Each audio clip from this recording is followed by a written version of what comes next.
They shoved her into the supply closet and locked the door from outside. Through the crack, Elena Voss heard them laughing, high, sharp, the kind that cuts. She didn't bang on the door, didn't shout. Instead, she sat on a crate of gauze rolls, pulled a needle and thread from her pocket, and stitched the gash on her palm without anesthetic. 3 pulls. 4. The thread bit deep. Her face didn't move. Outside, someone said, "Think she's crying yet?" No, she was counting her stitches.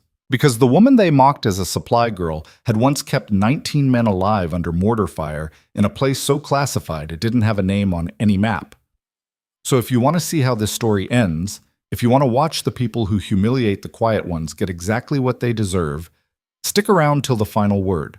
Drop a comment with the city you're watching from. I want to see how far this story can travel. And trust me, you won't see the ending coming. The mop bucket tipped over at 4:47 a.m., spilling rust-colored water across the tile. Elena Voss didn't flinch. She righted it with one hand, wrung out the mop, and kept going. The hallway of Red Hollow Base Clinic smelled like disinfectant and something older, something that never washed out no matter how many times you scrubbed. Sweat, fear, blood that had dried into the grout years ago. "Still here?" a voice said from behind her. Elena glanced back. Nurse Calloway stood in the doorway of the break room, arms crossed, coffee mug steaming in one hand. Her scrubs were pristine.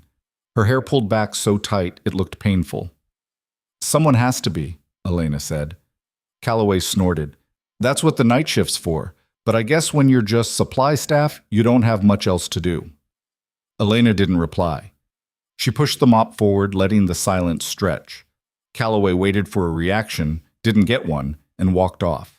Her footsteps echoed down the hall, sharp and deliberate. Elena worked alone most mornings. The clinic didn't officially open until 6, but soldiers came in early, men and women with split knuckles, twisted ankles, hangovers they wanted off the record. She'd learned to keep the side entrance unlocked, learned to have the first aid kit ready, learned that if you didn't make a fuss, people would let you do more than your job description allowed. At 5:10, a private stumbled in, face pale, gripping his side. "Fell during drills," he muttered. "Don't want it logged." Elena guided him to a chair, lifted his shirt. Bruising already bloomed across his ribs, dark purple, spreading. She pressed gently along the bone line. He hissed. "Fractured," she said. "You need an X-ray." "I need it not on my record." She met his eyes. "You need it wrapped, iced, and checked again in 48 hours. If you don't and it punctures something, you'll be in surgery. That'll be on your record." He stared at her, then nodded. She wrapped him, gave him ice, told him to come back Thursday. He left without saying thank you. They never did. By 6:30, the clinic filled. Doctors arrived. Nurses rotated in. The administrative staff claimed the front desk. Elena moved to the back, restocking, organizing, cleaning equipment that other people would use. She didn't mind. The work was steady, predictable. No one asked questions she didn't want to answer. "Voss?" Dr. Marcus Halford stood in the doorway of the supply room, clipboard in hand. He was tall, square-jawed, the kind of man who looked good in photographs. His white coat was spotless. "We're short on gauze in exam 3, he said. "I restocked it yesterday." "Well, it's gone now. Handle it." He turned and left before she could reply. Elena pulled a box from the shelf and carried it down the hall. Exam 3 was occupied, Calloway inside with a young soldier, wrapping his wrist. She didn't look up when Elena entered. "Took you long enough," Calloway said. Elena set the box on the counter and turned to go. "Wait!" Calloway's voice sharpened. "You put the old stock in front again. I've told you, rotate it. First in, first out. Do I have to explain inventory to you every single week?" The soldier on the table glanced between them, uncomfortable. Elena kept her voice even. "I rotated it. That box is dated March 10th. The one behind it is March 24th. Calloway's jaw tightened. "Don't talk back to me." "I'm not. I'm telling you what's on the label. You're a supply assistant. You follow instructions. You don't correct nurses." Elena held her gaze for 3 seconds. Then she walked out. In the hallway, she heard Calloway mutter, "Uppity," just loud enough to carry. The day dragged. Patients came and went. Elena moved between tasks, sterilizing instruments, refilling medication carts, hauling waste bins to the incinerator outside. No one spoke to her unless they needed something. She preferred it that way. Words were friction. Friction led to attention. Attention led to questions. At lunch, she sat alone in the corner of the cafeteria. The room buzzed with conversation. Doctors, nurses, enlisted personnel, all clustered in their respective groups. She ate quickly, mechanically. A turkey sandwich that tasted like cardboard. An apple that was more mealy than crisp. Across the room, Calloway sat with two other nurses, laughing. One of them glanced toward Elena, said something, and the others laughed harder. Elena didn't look up. She finished her apple, tossed the core, and left. By 2 p.m., the clinic was swamped. A training exercise had gone wrong. 6 soldiers with heat exhaustion, 2 with sprains, 1 with a dislocated shoulder. Elena moved through the chaos, handing off supplies, prepping IV bags, clearing space. She was faster than most of the nurses, more efficient, but no one noticed. Or if they did, they didn't say. "Voss, I need saline," Dr. Halford barked from exam 2. She grabbed a bag, brought it over. He snatched it from her hand without looking. "Get me another, and check the oxygen tanks in 4. She did. Then she did it again. And again. Each time he took what she offered and dismissed her with a flick of his wrist, like swatting a fly. At 3:45, a young specialist was brought in on a stretcher. His face was gray, lips tinged blue. The medics had started CPR in the field, but his heart had stopped twice. "He's coding again," one of the medics shouted. Dr. Halford rushed over, Calloway at his side. They worked fast. Chest compressions, defibrillator, epinephrine. Elena watched from the corner, hands ready, eyes tracking every move. Halford's rhythm was off. Too fast. He wasn't letting the chest recoil fully between compressions. "Switch," Calloway said, taking over. Her form was worse. She was pressing too high, missing the lower sternum. Elena stepped forward. "You need to adjust your hand placement. You're not compressing the heart." Calloway didn't stop. "Get out." "You're not—" "I said get out." Dr. Halford glanced up, irritated. "Voss, if you're not helping, move." Elena's jaw tightened. She stepped back, watched. 30 seconds later, the monitor flatlined. Halford swore, slammed the defibrillator paddles down. "Charge to 300. Clear." The body jerked. Nothing. Again. Another jolt. Still nothing.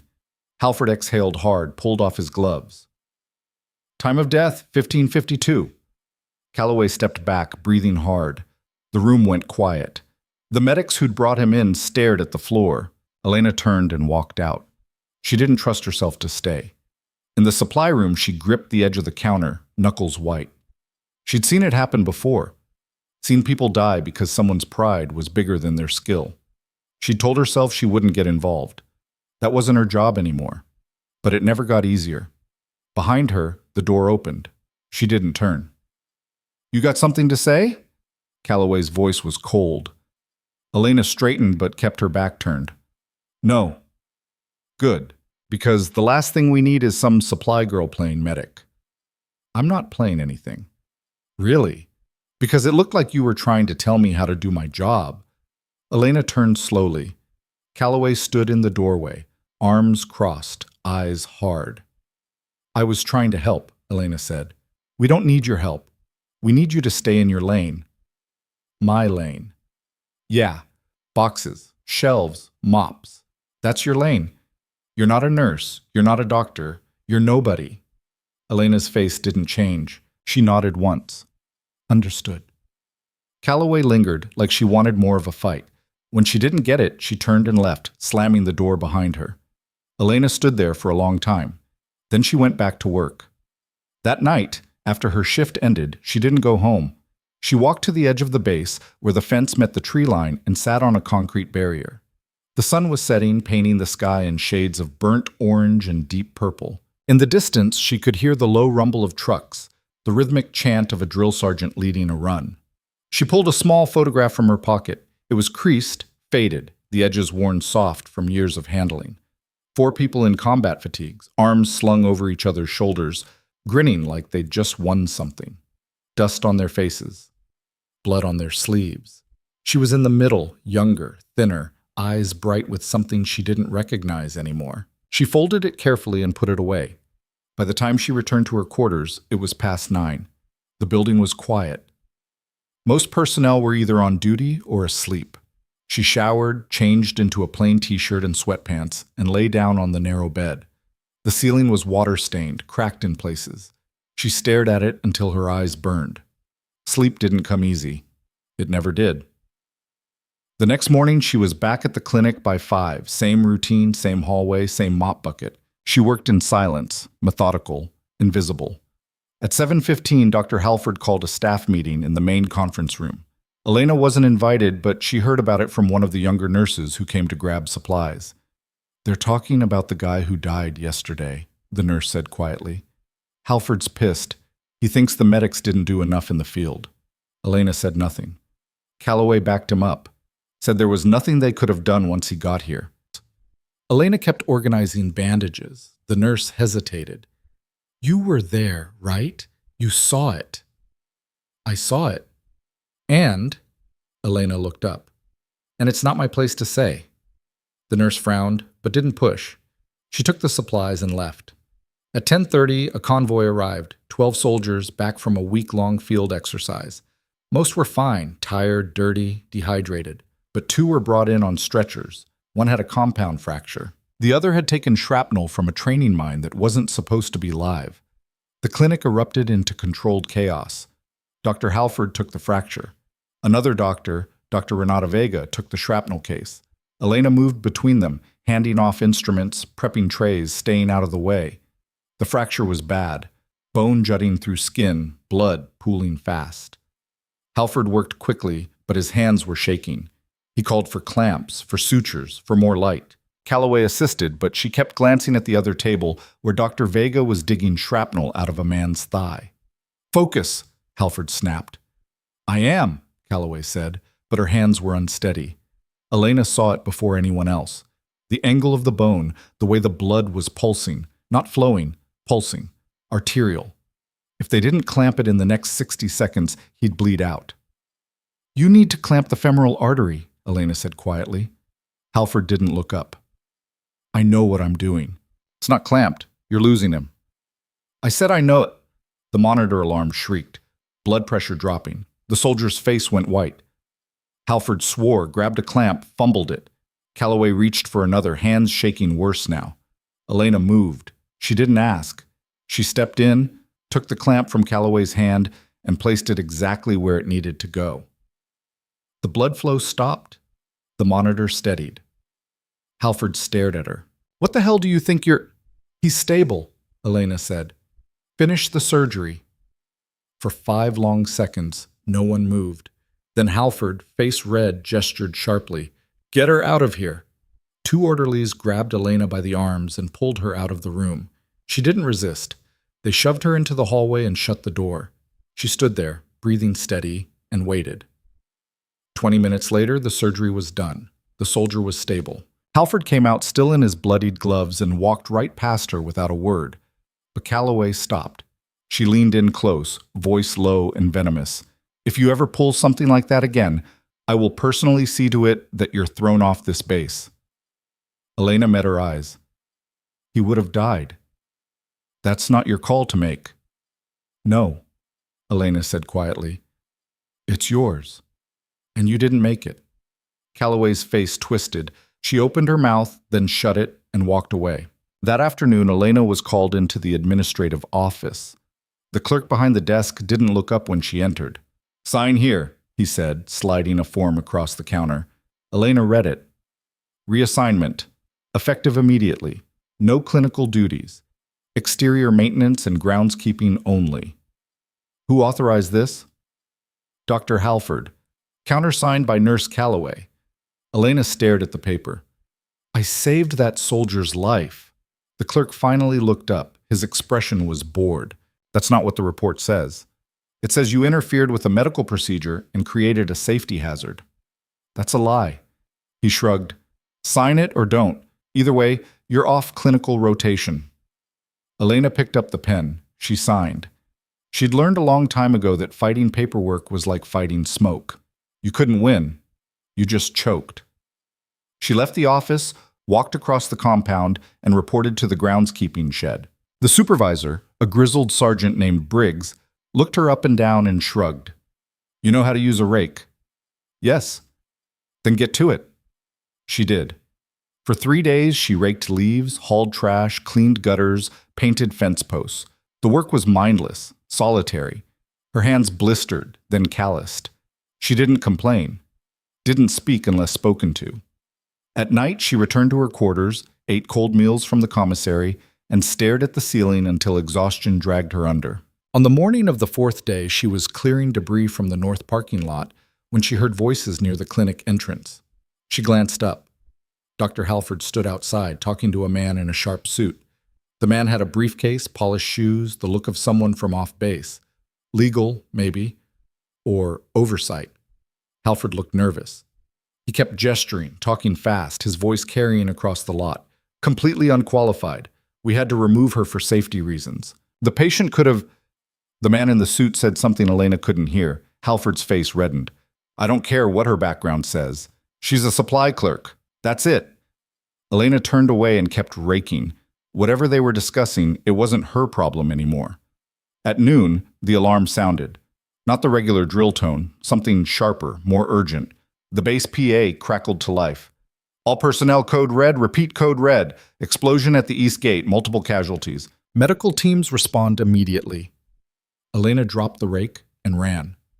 By the time she reached the east gate, the scene was chaos. A convoy had been hit. 3 vehicles. The lead one flipped on its side, engulfed in flames. Soldiers were scattered across the road, some crawling, some motionless. Smoke choked the air, thick and black. Gunfire crackled from the tree line, sporadic, blind, panic-driven. She counted fast. 18 down. Maybe more. Medics were scrambling, but there weren't enough. Dr. Halford was shouting orders, but no one was listening. Calloway stood frozen beside the second vehicle, staring at a soldier whose leg was gone below the knee, bone, and shredded tissue where his shin should have been. Elena didn't think. She moved. She grabbed a med kit from the nearest truck, dropped to her knees beside the first soldier, sucking chest wound. She ripped open his shirt, found the entry point, slapped a chest seal over it. He gasped, eyes wide, clawing at her arm. "Stay with me," she said. "Breathe slow. In through your nose, out through your mouth." She moved to the next. Femoral bleed, arterial spray painting the dirt in rhythmic pulses. She didn't have a tourniquet. She used her belt, cinched it tight above the wound, twisted until the blood stopped. The soldier screamed. She didn't stop. 3rd, 4th, 5th. She worked without thinking, hands moving on instinct, muscle memory older than anything she'd done in the past 2 years. Airway, breathing, circulation. The rhythm came back like a song she'd forgotten she knew. "Someone help me!" a voice shouted. Elena looked up. Calloway was still standing there, frozen, useless. "Move!" Elena barked. Calloway flinched, stepped back, but didn't do anything. Elena kept going.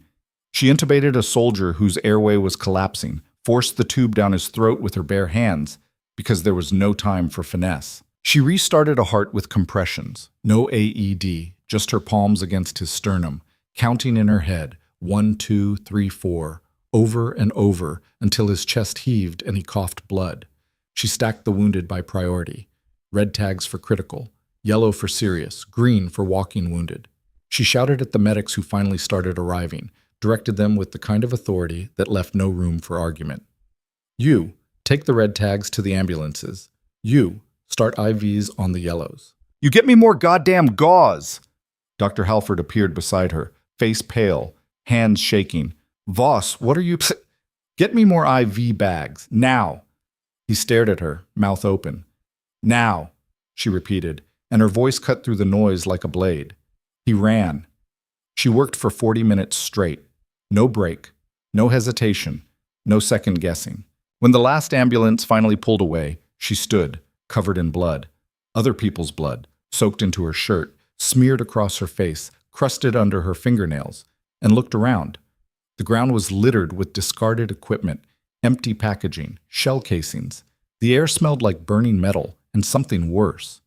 Smoke, cordite. the sweet, sick stench of torn flesh, and every single one of the 18 soldiers she'd touched was still breathing. Doctor. Halford stood a few feet away, staring at her like he'd seen a ghost. Behind him, someone whispered, "Who the hell is she?" Elena didn't answer. She turned and walked back toward the base, leaving bloody footprints in the dirt. She made it halfway across the compound before her legs gave out. She sat down hard on a concrete curb, head between her knees, breathing through her teeth.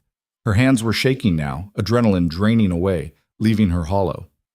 Footsteps approached. She didn't look up. Voss? Sergeant Briggs stood over her, arms crossed. His expression was unreadable. "You all right?" She nodded. "That was something," he said. "What you did back there." She didn't reply. "Halford's asking questions, wants to know where you learned to do that." Elena lifted her head. "Tell him it's none of his business." Briggs studied her for a long moment. Then he nodded. "Fair enough." He walked away. Elena sat there until the sun started to set. Then she stood, walked to her quarters, and locked the door behind her. She stripped off her bloodied clothes, stuffed them into a trash bag, and stood under the shower until the water ran cold. When she finally lay down, exhausted, her phone buzzed. A text from an unknown number. "Report to the base commander's office. 800 tomorrow, non-negotiable." She stared at it. Then she turned off the phone and closed her eyes. The next morning, she arrived at the commander's office at 7:55. The receptionist told her to wait. She sat in a plastic chair, hands folded in her lap, and stared at the wall. At 08:03, the door opened. A tall man in uniform stepped out, face-lined and serious. Colonel Raymond Marks, base commander. She'd seen him at a distance before, but never up close. "Voss, come in." She stood and followed him inside. The office was sparse, desk, filing cabinets, a single window overlooking the parade ground. He gestured to a chair. She sat. He didn't sit. He stood behind his desk, arms crossed, and looked at her like he was trying to solve a puzzle. "I've been reviewing your file," he said. Elena said nothing. "It's interesting. Very interesting. You were hired 2 years ago as a supply clerk. Before that, your employment history is sparse. A few part-time jobs. Nothing significant." He paused. "But yesterday, you saved 18 lives. 18. In under an hour. With minimal equipment. Under fire." She met his gaze. "I did my job. Your job is to rake leaves." "Then I did someone else's job." His mouth twitched. Not quite a smile. "Dr. Halford filed a complaint. Says you overstepped. Says you have no medical credentials, no training, and that you put those soldiers at risk." "They were already at risk. I reduced it." "He also says you interfered with a surgery 3 days ago. That you were removed from clinical duties because you were a safety hazard." Elena's jaw tightened. "That soldier would have died if I hadn't stepped in." "According to Halford, he had it under control." "Halford's lying." The colonel raised an eyebrow. "Strong accusation." "It's the truth." He studied her for a long moment. Then he sat down, pulled a folder from his desk, and opened it. "This morning, I received something unusual. A set of files. Encrypted. High-level clearance. Took me 2 hours just to get access." He looked up. "You want to guess what was in them?" Elena didn't answer. "Your real file," he said. "Not the sanitized version we have on record. The real one. And it makes for very interesting reading." He flipped through pages. "Elena Voss, former combat medic, Special Operations Medical Unit, 3 deployments, 2 commendations for valor, 1 classified incident involving the extraction of..." He stopped, looked up. "Actually, I'm not cleared to know the details of that one. But the summary says you kept 19 men alive for 72 hours in a hot zone with no resupply and enemy combatants within 100 meters. Elena's hands clenched in her lap. "So my question," the colonel continued, "is why the hell are you here raking leaves on my base when you should be running a trauma unit somewhere?" She didn't answer. "Voss, I'm not your enemy, but I need to understand what I'm dealing with. Because right now, I have a decorated combat medic pretending to be a janitor, and I have a head doctor who's either incompetent or malicious, and I need to know which one of you I should trust." Elena took a breath. "I left that life."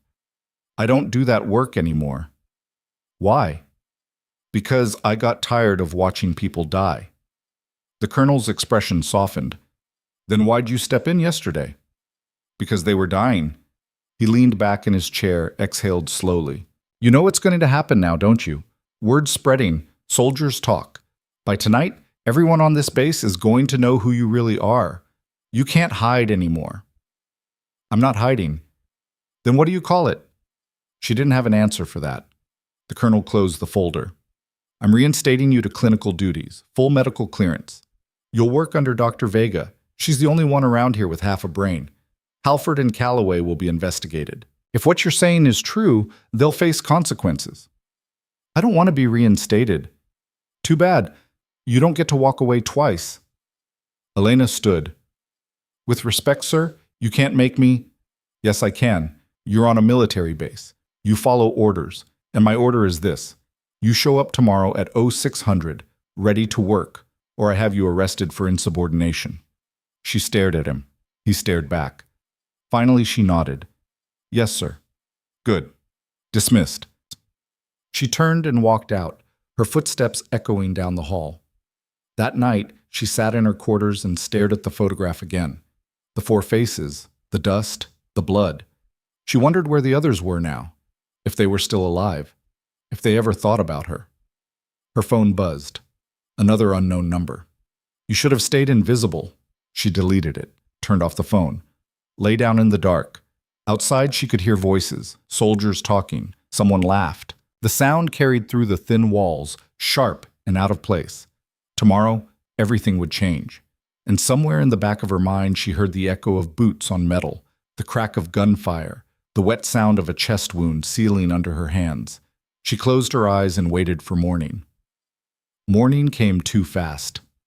Elena was awake before the alarm, dressed and out the door by 5:45. The base was still half asleep, lights dim in the barracks windows, a few early runners circling the track, their breath visible in the cold air. She walked across the compound with her hands in her jacket pockets, head down, trying not to think about what waited for her at the clinic. The building looked different in the pre-dawn light. Smaller, somehow. Less threatening. She pushed through the front entrance and stopped. The waiting room was packed. Soldiers lined the benches, leaning against walls, sitting on the floor. Some had bandages from yesterday. Others looked fresh. New injuries, new problems. They all turned when she walked in. No one spoke. Elena crossed to the main desk. The clerk, a young corporal she'd seen before but never spoken to, looked up, eyes wide. Dr. Vega's expecting you, he said. Exam 1. She nodded and walked down the hall. Behind her, she heard whispers starting up again, low and urgent. Doctor. Renata Vega was waiting inside Exam 1, arms crossed, leaning against the counter. She was in her mid-40s, olive-skinned with short gray hair and sharp eyes that missed nothing. You're early, Vega said. Habit. Good. We're going to need it. Vega gestured toward the waiting room. Half of those people out there asked for you specifically. The other half heard what you did yesterday and want to see if it's true. Elena set her bag down. What did Halford say? Halford's on leave, pending investigation. And Calloway? Reassigned. She's processing discharge paperwork and admin. Vega's expression didn't change. Turns out when you file a false report that nearly gets someone fired and then frees up during a mass casualty event, command takes it personally. Elena said nothing. You know what you're walking into, right? Vega asked. People are going to expect things from you now.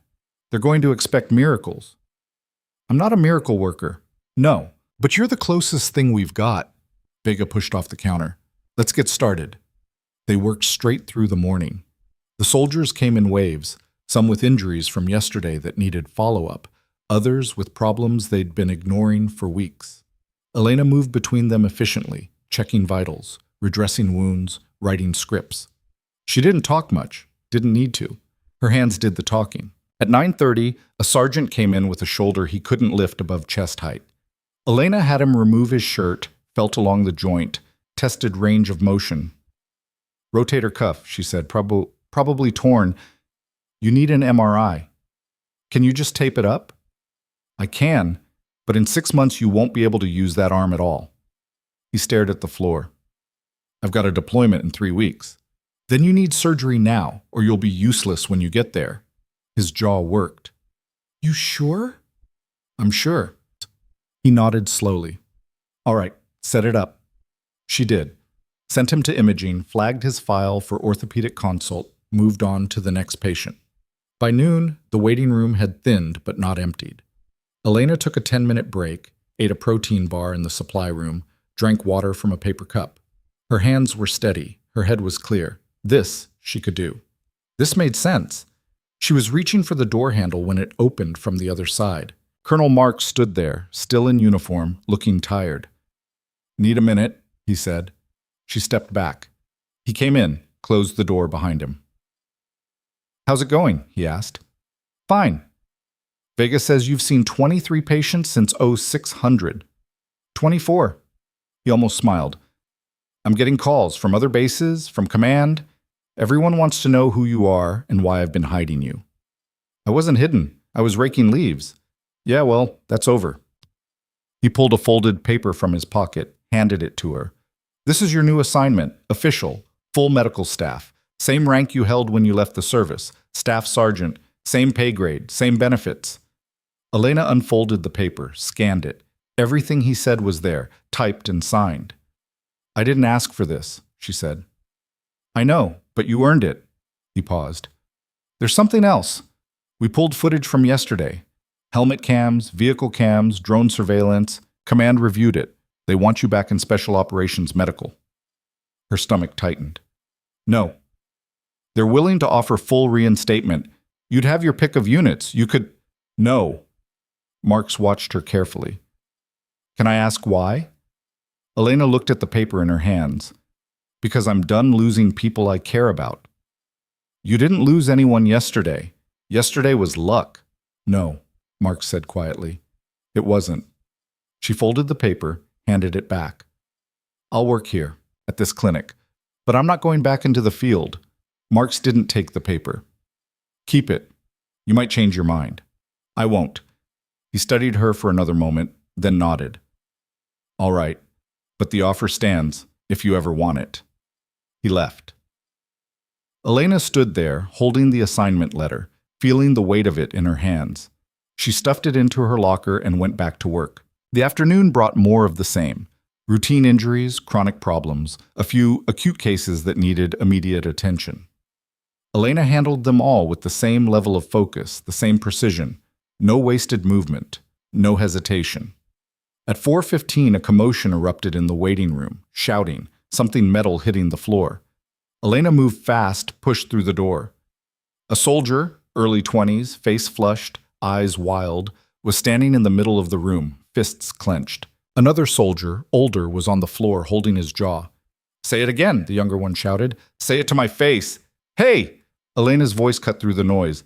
Back up! Now! The younger soldier turned toward her, breathing hard. He said you were a fraud. Said yesterday was staged. Elena glanced at the man on the floor. He was already getting up, wiping blood from his lip. Is that true? She asked. The older soldier shrugged. I said what I said. Then say it again, Elena said evenly, so everyone can hear. He looked around the room. Half a dozen soldiers were watching now, silent, waiting. I don't believe it, he said. I think command's trying to make you look good because they screwed up. Smoke and mirrors. Elena nodded. You're entitled to your opinion. That's it? That's it. She looked at the younger soldier. Sit down. But he... Sit. Down. The kid hesitated, then obeyed. Elena turned back to the older soldier. You need that lip looked at? He blinked, surprised. What? Your lip. It's bleeding. You want me to check it or not? He touched his mouth, pulled his hand away bloody. I'm fine. Suit yourself. She turned and walked back toward the exam rooms. Behind her, someone muttered, cold as ice. She didn't correct them. By evening, the flow of patients finally slowed. Vega sent the remaining staff home, but Elena stayed. There were charts to update, inventory to check, a dozen small tasks that needed doing.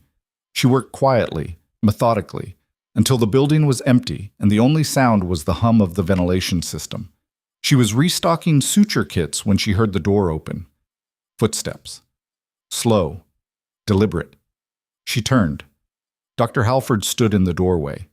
He looked worse than she'd ever seen him. Unshaven, shirt wrinkled, eyes red-rimmed. "They suspended me," he said. Elena set down the suture kit. "I heard. Because of you. Because of your choices." He laughed, bitter and sharp. "My choices." "Right. I've been working at this clinic for 8 years. 8 years, and you show up, play hero for one day, and suddenly I'm the bad guy. You let a man die because you were too proud to listen. He was already dying. He didn't have to." Halford took a step forward. "You think you're better than me? You think because you've got some classified file and a bunch of war stories, that makes you special?" Elena didn't move. "I think you're scared, and when you're scared, you make mistakes, and when you make mistakes, people die." His face twisted. "You self-righteous, get out." He stopped. "What?" "Get out before I call security." For a moment, she thought he might actually take a swing at her. His fists clenched, his whole body coiled tight. But then something in his eyes flickered. Fear, maybe, or just exhaustion, and he turned and walked out. Elena waited until his footsteps faded, then locked the door behind him. She finished restocking, turned off the lights, and left through the back exit. The night air was cold, sharp, biting at her exposed skin. She walked slowly, taking the long route back to her quarters, letting the chill clear her head. Halfway there, her phone buzzed. Another unknown number. Another text. "They're watching you now. Be careful." She stared at it for a long moment. Then she deleted it and kept walking. The next 3 days passed in a blur. Patients came and went. Elena worked longer hours than anyone else, showed up early, stayed late, took every case that came through the door. She didn't complain, didn't ask for help, just worked. Word spread fast. By the end of the week, soldiers from other units were requesting transfers to Red Hollow just to be near the clinic, just in case. Vega noticed. "You're making us look bad," she said one afternoon, half joking. Elena glanced up from a chart. "How?" "Because you're running circles around everyone else. The other medics are starting to feel inadequate." "Then they should work harder," Vega snorted. "You really don't care what people think, do you?" "Not particularly." "Good. Don't start now." On the 6th day, something changed. Elena was in the middle of an exam when the base alarm sounded. Not the emergency tone, but the PA system, crackling to life. "All personnel, report to the parade ground at 1400 hours. Mandatory formation. Repeat, mandatory formation." Elena frowned. Mandatory formations were rare, usually reserved for major announcements or disciplinary actions. She finished the exam, told the patient to follow up in a week, and headed outside. The parade ground was already filling by the time she arrived. Hundreds of soldiers in formation, standing at attention, eyes forward. She found a spot near the back and waited. At exactly 1400, Colonel Marks stepped onto the platform at the front of the formation. Behind him stood 3 people Elena didn't recognize. 2 men in dress uniforms with enough medals to weigh them down, and a woman in a civilian suit. Marks took the microphone. "At ease." The formation relaxed slightly. "I'll keep this brief," Marks said. "Last week, this base experienced a mass casualty event. 18 soldiers were critically injured in an explosion at the East Gate. Thanks to the actions of our medical staff, all 18 survived." A murmur ran through the formation. "But there's something you need to know," Marks continued. "The explosion wasn't an accident. It was a test." The murmur turned into confused silence. Marks gestured to the 3 people behind him. "These individuals are from the Defense Intelligence Evaluation Unit. For the past 6 months, they've been conducting a readiness assessment of military installations across the country. Red Hollow was one of 12 bases selected." Elena's stomach dropped. "The explosion," Marks said, "was simulated. The casualties were actors, highly trained, using realistic prosthetics and effects. The goal was to assess our response capabilities under extreme stress." The silence broke.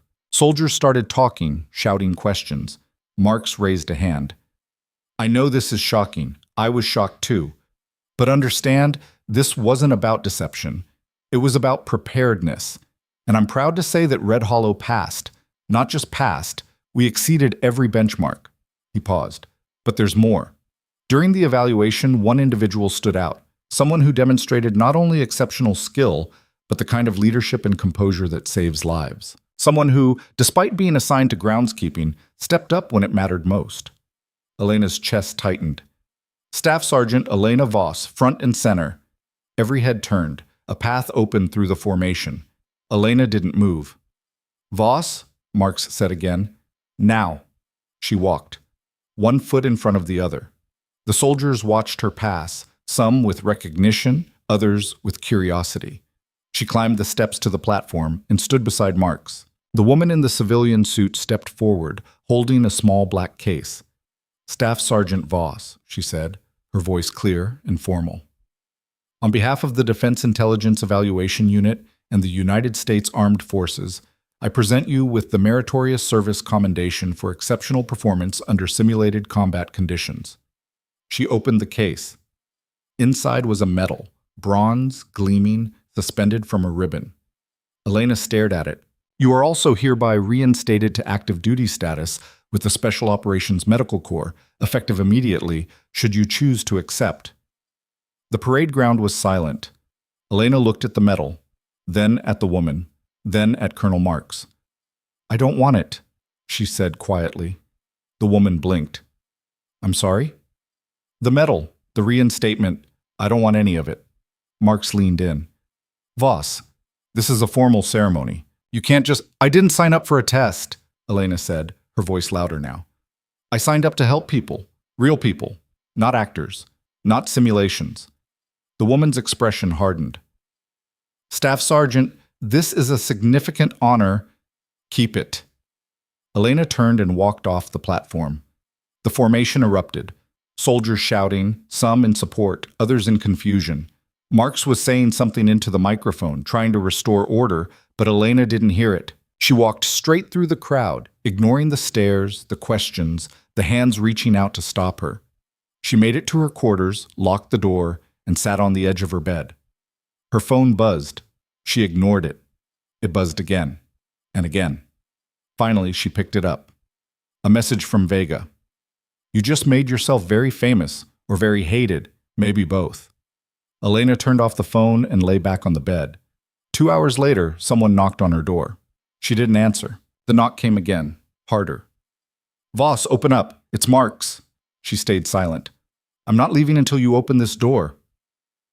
Elena sighed, stood, and unlocked it. Marks stepped inside, closed it behind him. That, he said, was the stupidest thing I've ever seen anyone do. Felt right at the time. You just refused a commendation in front of 500 people. You humiliated a senior intelligence officer. Do you have any idea what kind of shitstorm you just created? Elena sat back down on the bed. No, and I don't care. Marks rubbed his face. You should, because now they're asking questions about you, about your file, about why someone with your background is hiding at a base clinic in the middle of nowhere. Let them ask. Voss, listen to me. These people don't give up. They're going to dig. And when they dig, they're going to find things you probably don't want found. Elena looked up. Like what? Marks hesitated. I don't know, but your file's got redactions I've never seen before. Whole sections blacked out. Whatever you did, it was serious enough that someone wanted it buried. Then maybe it should stay buried. Maybe. But it won't. Not anymore. He sat down in the single chair by the window. You've got two choices. You can cooperate, answer their questions, maybe get some control over the narrative. Or you can keep refusing and they'll build their own story. And I promise you, their version won't be kind. Elena stared at the floor. What do you think I should do? I think you should tell the truth, whatever it is. She laughed, low and humorless. The truth's the one thing I can't tell. Mark studied her. Then you're going to have a very hard time moving forward. He stood, walked to the door, paused. For what it's worth, I think you did the right thing out there today. Not the smart thing, but the right thing. He left. Elena sat alone in the dark. The next morning, she reported to the clinic as usual. The waiting room was empty. The hallways were quiet. Even Vega was nowhere to be seen. She found a note taped to the door of Exam 1. Voss, report to Building 7, Room 12. 0900. Don't be late. Mark's Building 7 was administration. Elena had been there exactly once, the day she was hired. She arrived at 0855, found Room 12, and knocked. Come in. She opened the door. The room was small, windowless, with a single table and 4 chairs. Sitting across from her were the woman in the suit from yesterday and one of the uniformed officers, a general, judging by the stars on his shoulders. Sit, the woman said. Elena sat. The general leaned forward, hands folded on the table. Staff Sergeant Voss. I'm General David Corrin. This is Director Lydia Ashford from Defense Intelligence. We need to talk. About what? About who you really are, Ashford said, and why you're lying. Elena's expression didn't change. I'm not lying. No? Ashford opened a folder, slid a photograph across the table. Then explain this. Elena looked down. The photo was old, grainy, taken from a distance. It showed a military transport, soldiers loading equipment. In the foreground, partially visible, was a woman in combat gear. Her face was turned away, but the profile was unmistakable. It was her. That's from 8 years ago, Ashford said. Classified operation, location redacted, but we have sources who say you were part of an off-book medical unit attached to a black ops team, a team that officially doesn't exist. Elena said nothing. We also have reports, Ashford continued, that this unit was involved in an incident, something that went wrong, badly wrong, and that you were the only survivor. The room felt smaller. Is that true? General Corrin asked. Elena's hands were steady, but inside everything was screaming. I'm not authorized to discuss classified operations, she said. You don't have a choice, Ashford said. We've been authorized to declassify portions of your file, enough to get answers. Elena looked at her. Then you don't need me. You already know. We know the outline, Corrin said. We don't know the details. And we need the details. Why? Because, Ashford said, leaning forward, 3 weeks ago, we intercepted chatter. Foreign intelligence. Someone's looking for you, and they're willing to pay a lot of money to anyone who can deliver you. Elena's blood went cold. So you're going to tell us everything, Ashford said, starting with what really happened 8 years ago. And then you're going to help us figure out who wants you dead. Elena stared at the photograph. 8 years collapsed into 8 seconds. She could smell the dust, hear the rotors, feel the weight of the medical pack cutting into her shoulders. Who's looking for me? She asked. Ashford pulled out another folder, thicker than the first. We don't have a name, just a designation. The chatter refers to someone called the surgeon. Ring any bells? Elena's jaw tightened. No, you're lying again. I'm not. General Corrin shifted in his seat. Boss, we're not the enemy here, but if you don't cooperate, we can't protect you. I don't need protection. 3 intelligence services disagree, Ashford said. Russian, Chinese, Iranian, all 3 have put out feelers in the last month. All 3 are asking about the same thing, a medical specialist who was present during Operation Phantom Orchid. The name hit Elena like a fist. She didn't react, but Ashford saw it anyway. So you do remember. Elena's hand stayed flat on the table. That operation's classified. It was, Corrin said, until 2 weeks ago when someone leaked portions of the after-action report. Not to the press, to private buyers. People who pay for information like this. What do they want? We think they want to know what you saw, Ashford said, what you did. And most importantly, what you know about the assets that were extracted during that operation. Elena shook her head. I was medical. I didn't handle intelligence. But you were there when it happened. You treated the primary asset. You kept him alive long enough to make it out. Him! Ashford slid another photo across the table. A man, late 30s, Middle Eastern features, eyes sharp even through the graininess of the image. Elena had never seen him before. Dr. Rashid Amari, Ashford said. Bioweapons specialist. Defected during Phantom Orchid. Your team extracted him from a facility outside Kandahar. He was badly injured during the escape. You stabilized him in the field and kept him breathing for 72 hours while you waited for exfil. Elena looked at the photo. I don't remember his name. You wouldn't. He was listed as Asset Tango 7 in all the reports. We kept his identity buried for his own safety. Where is he now? Dead, Corin said flatly. Killed 3 months ago in a car accident in Vienna.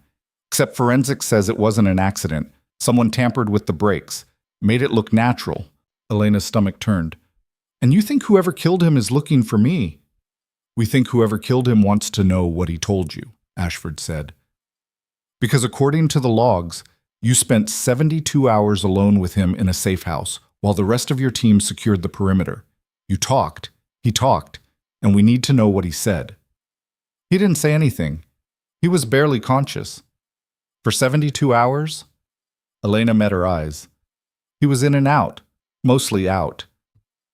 Ashford leaned back, studying her. You're a terrible liar. I'm not lying, I'm just not telling you what you want to hear. Corin exhaled slowly. Voss, let me be very clear. If someone's hunting you and we don't know why, we can't help. And if we can't help, you're on your own. Is that what you want? Elena stood. I've been on my own for 8 years. I'll manage. Sit down, Ashford said sharply. Elena didn't move. Sit. Down. For a long moment they stared at each other. Then Elena sat. Ashford opened another file.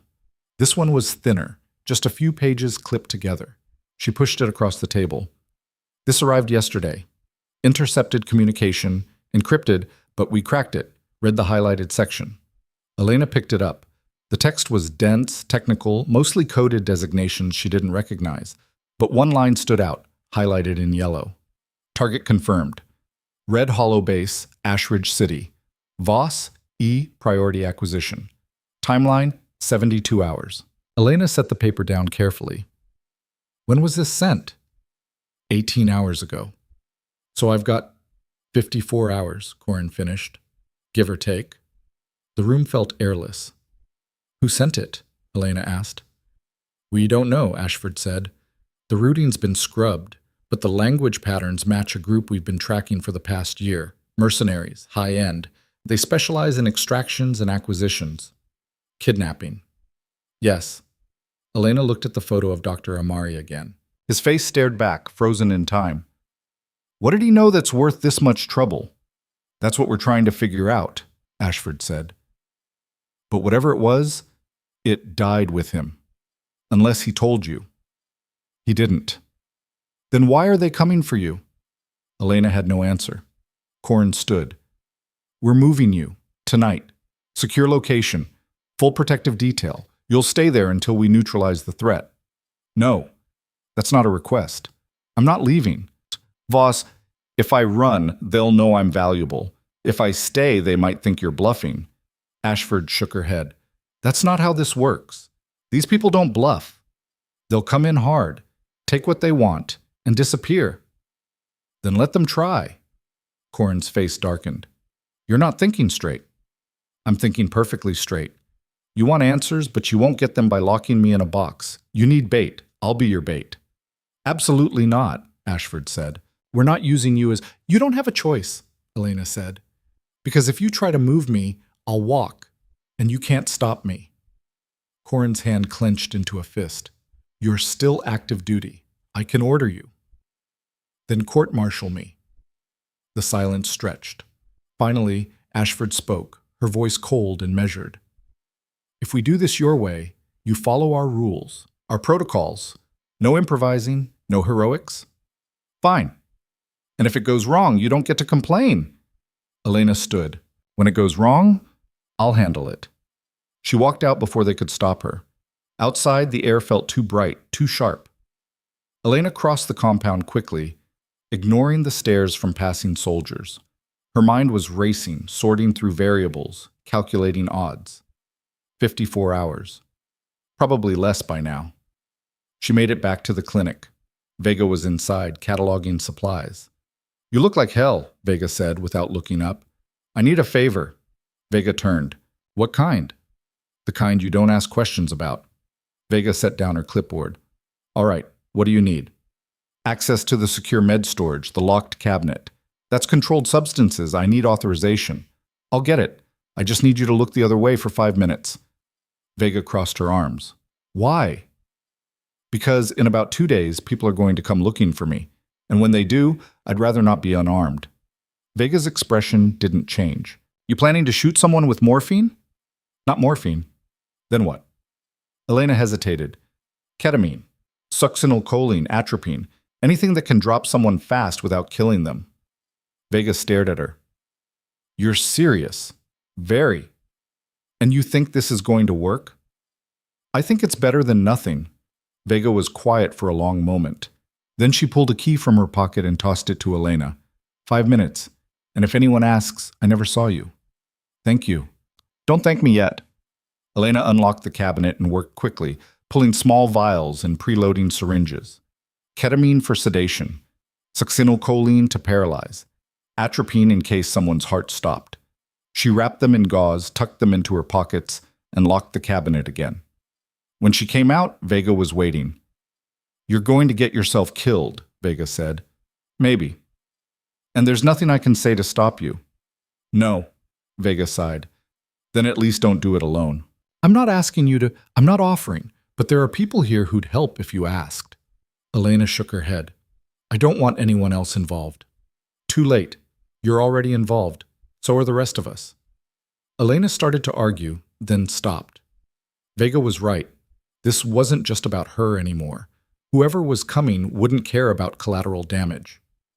What do you suggest? Elena asked.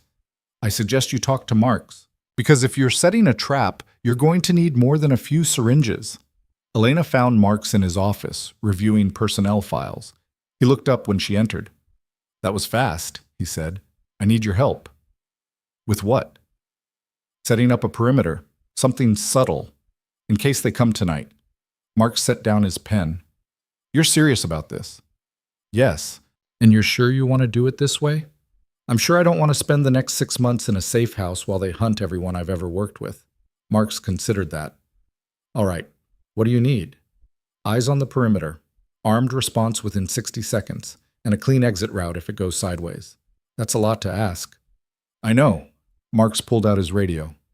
I'll talk to base security, but if we're doing this, we're doing it right. That means you stay in a controlled location. Somewhere we can monitor. The clinic. Too exposed. It's central, easy access, and if someone gets hurt, I'm already there. Marks frowned.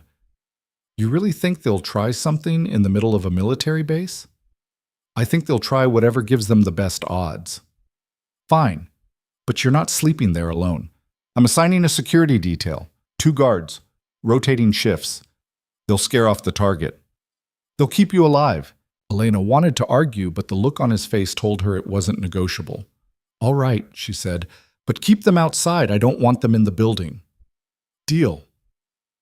That night, Elena stayed in the clinic after hours. She locked the doors, turned off most of the lights, and sat in exam 1 with her back to the wall.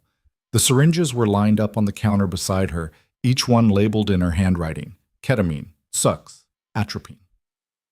Outside, she could hear the guards talking in low voices. Their radios crackled occasionally, breaking the silence. She checked her watch. 2,200 hours. 36 hours left. Her phone buzzed. A text from Vega. You still alive? Elena typed back. For now. Good. Don't do anything stupid. Elena almost smiled. No promises. She set the phone down and waited. The hours crawled. Midnight came and went. Then 100. 200. The base settled into the deep quiet of the early morning, the kind where every sound felt amplified. At 2:47, the lights went out. Not just in the clinic, across the entire compound. Elena stood, moved to the window. The base was dark. No streetlights, no building lights, nothing. Her radio crackled. One of the guards. We've got a power outage, checking with ops. Elena grabbed her pack, slung it over her shoulder. Stay alert. Copy. She moved to the door, cracked it open. The guards were standing 20 feet away, flashlights sweeping the area. Then one of them dropped. No sound. No warning. Just collapsed like someone had cut his strings. The second guard turned, reaching for his weapon. He didn't make it. He went down hard, face first into the pavement. Elena's heart slammed against her ribs. She stepped back, locked the door, and killed her flashlight. Footsteps. Outside. Moving fast. She counted. 3. Maybe 4. The door handle rattled. Someone testing it. Elena backed into the exam room, hand steady, mind racing. She grabbed the first syringe, ketamine, and held it ready. The door exploded inward.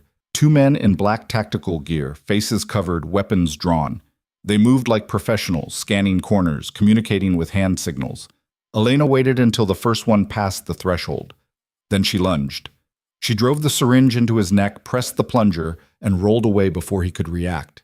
He staggered, tried to raise his weapon, then crumpled. The second man turned, brought his rifle up. Elena was faster. She grabbed a metal tray from the counter and hurled it at his face. It hit with a crack. He stumbled back, and she was on him, jamming the second syringe into his thigh. He fought, hard.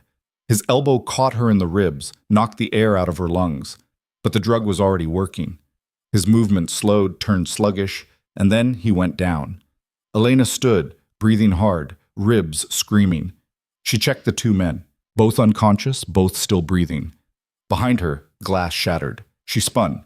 A third man was climbing through the window, already inside, gun trained on her chest. "Don't move," he said. His voice was accented. Eastern European, maybe. Elena raised her hand slowly. "Where is it?" he asked. "Where's what?" "The files, the research, whatever Amari gave you." "He didn't give me anything." "Liar." He stepped closer. Elena watched his eyes, his trigger finger. He was tense. Wired. That made him dangerous, but it also made him sloppy. "I'm a medic," she said. "I treated him, that's all." "You spent 3 days alone with him." "He was dying. I kept him alive." "And he said nothing?" "Nothing important." The man's finger twitched on the trigger. "I don't believe you." "That's your problem." He moved fast, closing the distance, reaching for her. Elena sidestepped, grabbed his wrist, twisted. He cursed, tried to pull back, but she was already driving her knee into his gut. He doubled over, and she brought her elbow down on the back of his neck. He went down hard. Elena grabbed his weapon, checked the magazine. Full. She slung it over her shoulder and moved to the door. The compound was still dark. She could hear shouting in the distance, engines starting, boots pounding pavement. She keyed her radio. "Marks, you there?" Static. Then his voice, sharp and urgent. "Voss, where are you?" "Clinic. I've got 3 hostiles down. Need backup." "On the way. Stay put." She didn't stay put. She moved outside, keeping low, weapon ready. The 2 guards were still down but alive.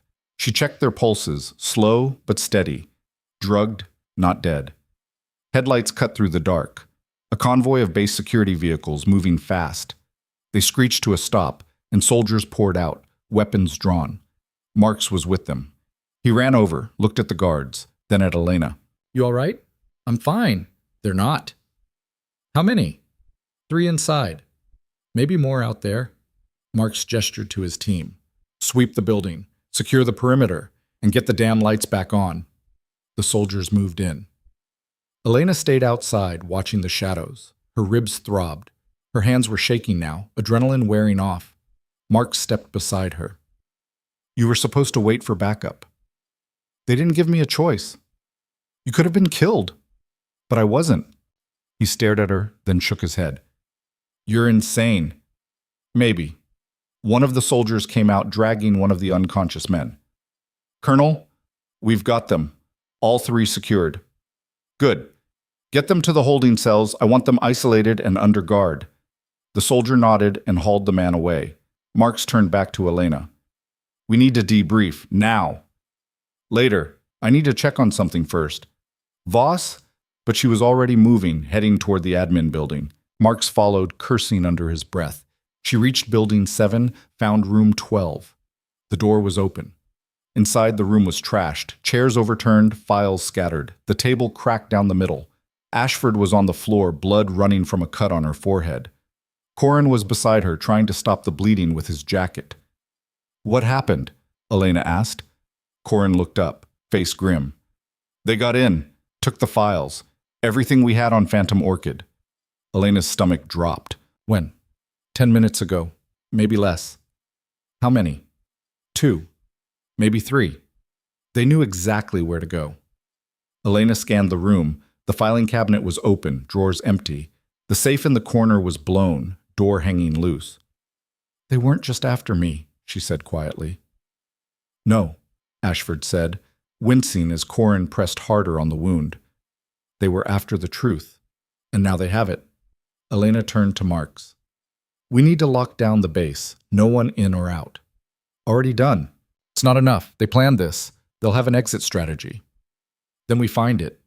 Elena ran. Out of the building, across the compound, heading for the vehicle depot. If they were leaving, they'd need transport, something fast, something that could get them off base before the lockdown fully activated. She reached the depot just as an engine roared to life. A black SUV, no plates, tinted windows. It peeled out of the lot, tires screaming. Elena raised the rifle, aimed at the tires, fired. The back tire exploded. The SUV swerved, fishtailed, but kept going. She ran after it, but it was already too fast, disappearing into the dark. Behind her, Marks and a squad of soldiers arrived in a Humvee. Get in, Marks shouted. Elena jumped in. The Humvee lurched forward, chasing the SUV's taillights. They raced through the base, past barracks, past the parade ground. The SUV was limping now, the blown tire shredding, sparks flying. They're heading for the east gate, one of the soldiers said. Block it, Marks ordered into his radio. Now. Ahead, the east gate loomed. Guards were scrambling to close it, but the SUV wasn't slowing. It hit the gate at full speed. Metal screamed. The gate buckled, and the SUV punched through, careening onto the road beyond. Mark swore. Stay on them.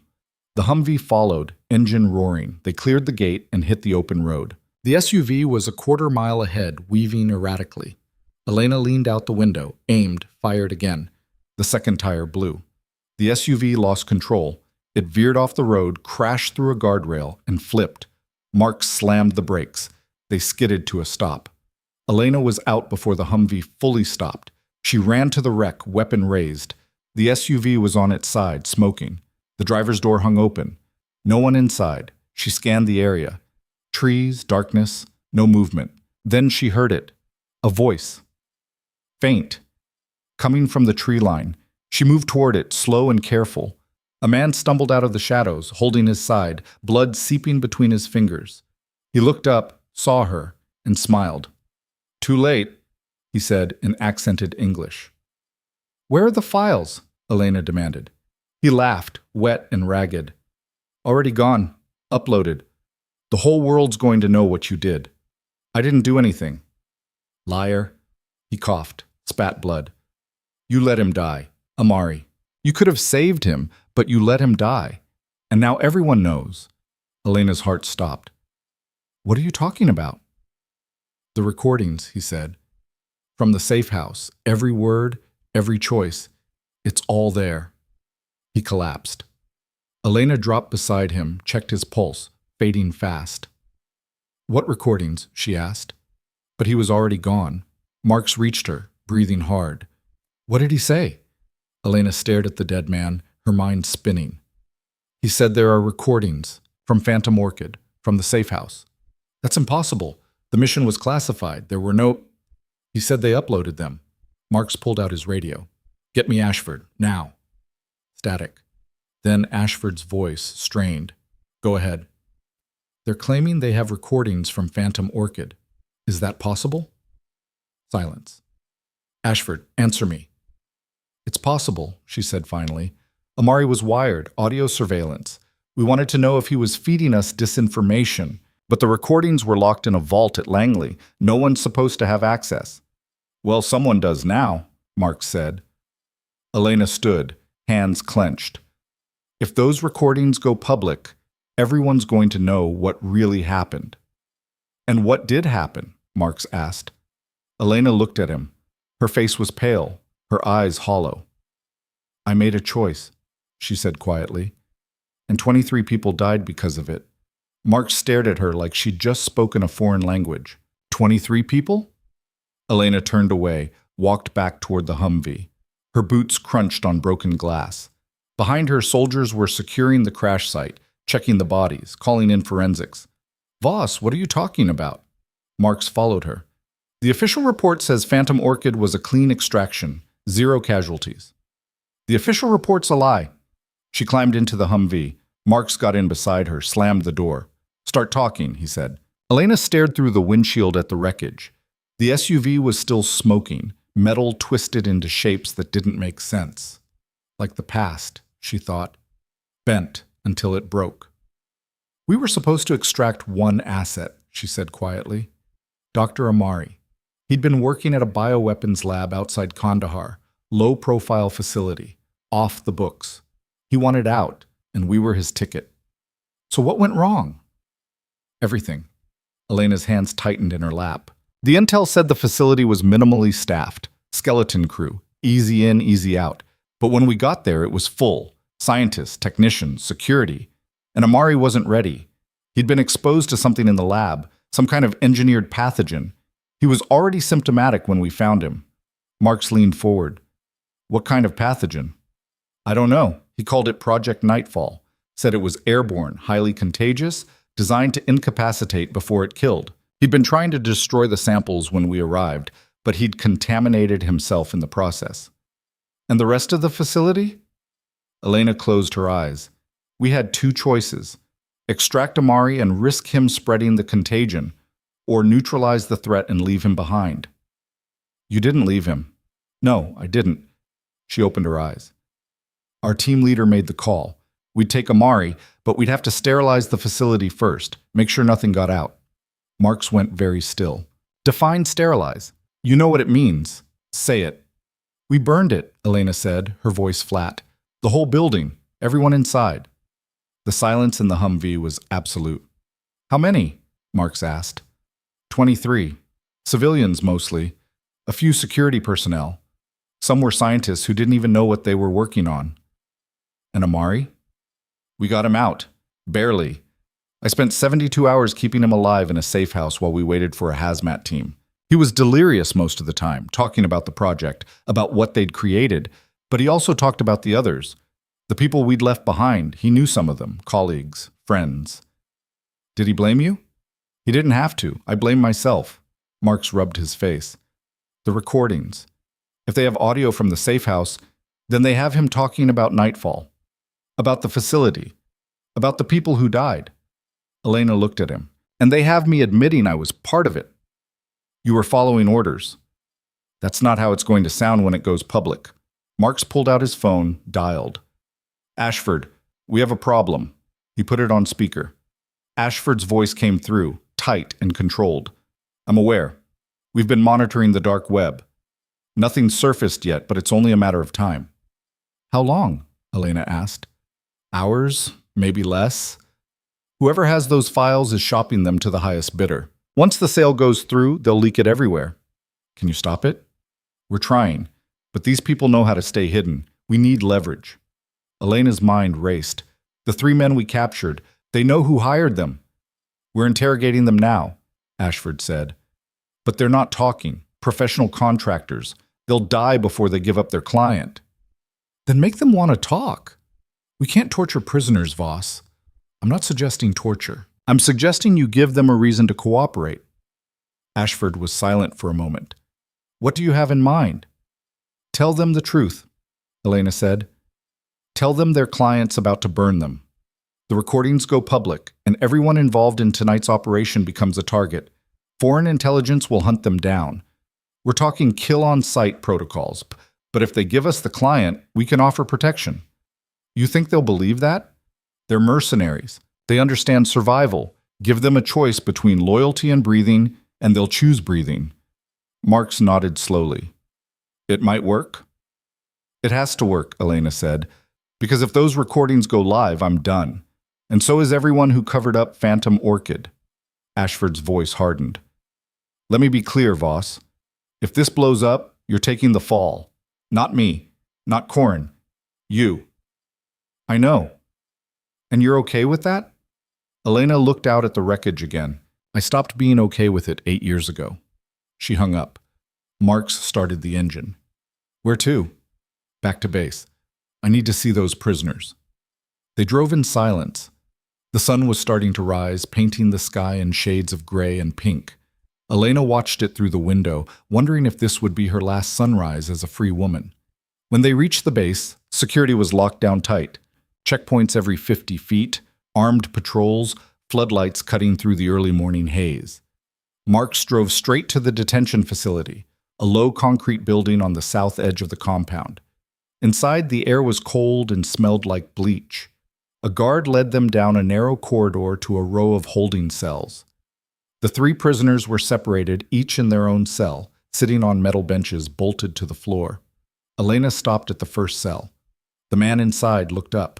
He was young, maybe late 20s, with a shaved head and a scar running down his left cheek. His eyes were flat, unreadable. "You speak English?" Elena asked. He didn't answer.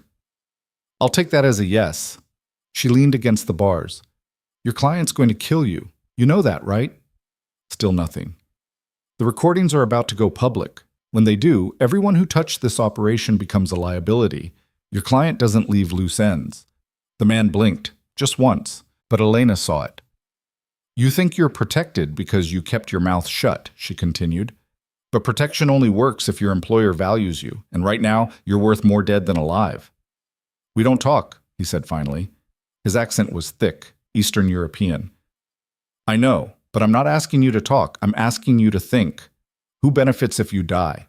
Not you, not your family, just the person who hired you." He looked away. Elena stepped back. "When you're ready to live, let me know." She moved to the second cell. This one held an older man, grizzled, with a prosthetic hand. He was leaning back against the wall, eyes closed. "You're the smart one, aren't you?" Elena said. He opened one eye. "Smart enough not to talk to you. Smart enough to know when you've been sold out?" "No one sold us out." "Not yet, but they will. The second those recordings go live, you become a problem, and problems get solved." He snorted. "You're bluffing." "Maybe. But are you willing to bet your life on it?"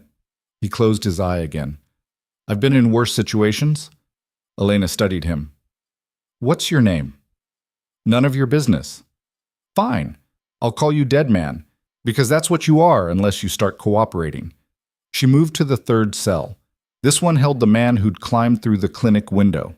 He was sitting on the bench, hands cuffed behind his back, blood dried on his forehead. He looked up when she approached. "You," he said. "Me. You broke my nose.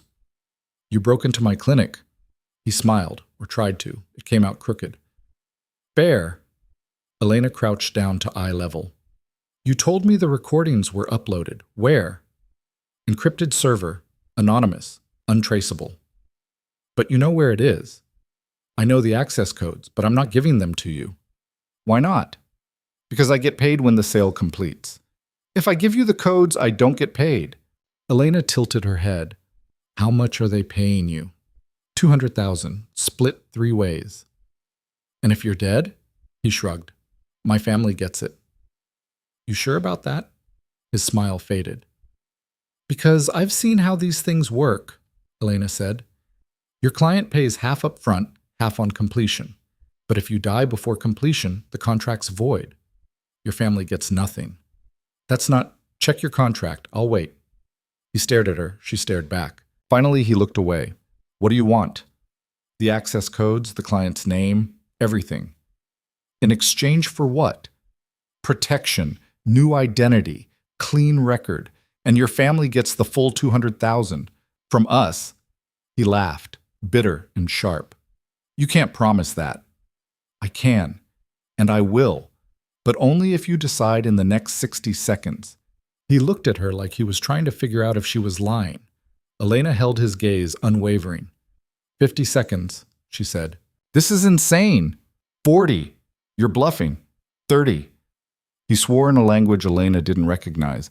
Then he leaned forward. "The client's name is Victor Kane, American, former intelligence. Went private about 5 years ago. Specializes in information brokering." Elena's pulse quickened. "Where is he, eh?" "I don't know. He uses cutouts, dead drops. We've never met face to face." "Then how do you get paid?" "Cryptocurrency. Routed through offshore accounts. But I have a contact number, burner phone. He uses it for emergencies. Give it to me. He rattled off a number. Elena memorized it. The access codes? She asked. On my phone. It was in my jacket when you took me down. Elena stood, turned to the guard. Get his phone. The guard hesitated, then nodded and left. Elena looked back at the prisoner. If you're lying, the deal's off. I'm not lying. I just want out. Then you'll get out. The guard returned with a phone. Elena took it, handed it to the prisoner. He unlocked it with his thumbprint, pulled up an encrypted messaging app, and showed her a string of alphanumeric codes. Elena photographed the screen with her own phone, then handed his back to the guard. Thank you, she said. Don't thank me yet, the prisoner said. Kane's connected. You go after him, you'll be starting a war. Good thing I've fought in a few. She left the detention center, Marks right behind her. You think he's telling the truth? Marks asked. I think he's more scared of dying than of betraying his client. That's enough. They walked quickly across the compound. The base was waking up now. Soldiers running drills, vehicles moving, the normal rhythm of military life. But Elena felt like she was moving through a different world, one where every second counted. Back at the admin building, Ashford and Corin were waiting. Ashford had a bandage on her forehead, but her eyes were sharp. Tell me you got something, she said. Elena handed her the phone with the photograph. Access codes. And a name. Victor Kane. Ashford's face went pale. You're sure? That's what he said. You know him? Know of him. Kane's a ghost, former CIA, burned out after a botched operation in North Africa, went freelance. He's been on our watch list for years, but we've never been able to pin anything on him. Corin leaned over Ashford's shoulder, looking at the codes. These are real. I can have our cyber team access the server within the hour. Do it, Elena said. And when you get in, delete everything, every file, every backup, every copy. That's destruction of evidence, Ashford said. That's survival. Ashford hesitated, then nodded. Fine, but we're keeping a copy, secured, just in case. In case of what? In case this comes back on us. We need proof we acted in good faith. Elena wanted to argue, but she didn't have the energy. Whatever, just do it fast. Corin pulled out his phone, started making calls. Ashford turned to Elena. You know Kane's going to retaliate, she said. Let him try. He will. And when he does, he won't come alone. Then we'll be ready. Ashford studied her. You've changed, Voss. You used to avoid confrontation. I used to avoid a lot of things. Doesn't mean they went away. The next hour was a blur. Corin's cyber team cracked the server, downloaded the files, and started wiping them.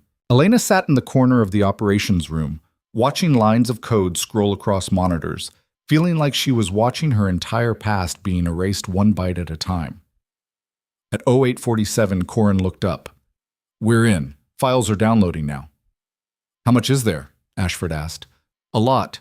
Audio files, transcripts, surveillance footage. This is everything from the safe house. Elena's stomach turned. Can you delete it? We can delete it from this server, but there's no guarantee Kane doesn't have other copies. Then we find him and make sure he doesn't. Ashford shook her head. We don't know where he is. The phone number's a burner. It could be anywhere. Then ping it. Triangulate his location. We'd need a warrant, and that takes time. Elena stood. I don't have time. She pulled out her own phone, dialed the number the prisoner had given her. It rang. Once, twice. Then a voice answered, smooth, calm, American. I was wondering when you'd call. Elena's blood ran cold. Kane? The one and only, and you must be Elena Voss, the woman of the hour. Where are you? Somewhere you'll never find me, but don't worry. We'll meet soon enough. What do you want? What I've always wanted, the truth. And you, my dear, are sitting on the biggest truth of all. I don't know what you're talking about. Of course you do. Phantom Orchid, Nightfall, the 23 people who died because you followed orders. He paused. Or was it because you wanted them to die? Elena's hand tightened on the phone. I didn't want anyone to die. Then why didn't you stop it? You were the medic. You had authority. You could have refused. I was following the chain of command. That's what they all say. But the recordings tell a different story. They tell a story about a woman who stood by and watched while innocent people burned. A woman who chose one life over 23. That's not what happened, isn't it? Because I have Amari's voice on tape begging you to save the others, and I have your voice telling him it was too late, that they were already dead. Elena felt like the floor was dropping out from under her. You're twisting it. I'm revealing it, and when the world hears these recordings, they'll know exactly who you are. A coward, a killer. A woman who hides behind uniforms and medals while innocent people die. Where are the files, Kane? Safe. And they'll stay safe until I decide otherwise. What do you want? I want you to admit what you did, publicly, on record. I want the world to know that the military's golden girl is a fraud. And if I don't, then I release everything, every file, every recording, every dirty secret, and you spend the rest of your life in a cell. Or worse. Elena's mind raced. You're bluffing. If you release those files, you lose your leverage. Maybe, but I'm willing to take that risk. Are you? She didn't answer. Kane laughed softly. I didn't think so. You have 24 hours, Voss. Make your choice. Admit the truth, or let the truth destroy you. He hung up. Elena stared at the phone. Around her, the operations room had gone silent. Everyone was watching. Ashford spoke first. What did he say? He wants me to confess, publicly, or he releases everything. You can't do that. I know. Then we find another way. Elena looked at her. There is no other way. He has the recordings, he has the proof, and unless we stop him in the next 24 hours, he wins. Corin stepped forward. We traced the call. It bounced through 6 different servers, but we got a general location. He's in the area, within 50 miles. Elena's head snapped up. Where? We're narrowing it down, but it's going to take time. How much time? A few hours, maybe less. Elena turned to Marks. I need a team, small, fast, experienced. For what? To end this. Marks shook his head, Jan. You can't go after him. That's not how this works. Then how does it work? We sit here and wait for him to destroy me? Destroy all of us? We follow protocol. Protocol's what got us into this mess. Elena's voice was hard. Kane's betting will play by the rules, that we'll hesitate, but he won't, and neither will I. Ashford stepped between them. Voss, if you go rogue on this, you're done. Court-martial, dishonorable discharge, prison. Is that what you want? I want Kane, that's all. You're talking about murder. I'm talking about justice. There's no justice in revenge. Elena met her eyes. Maybe not, but there's closure. She turned and walked out.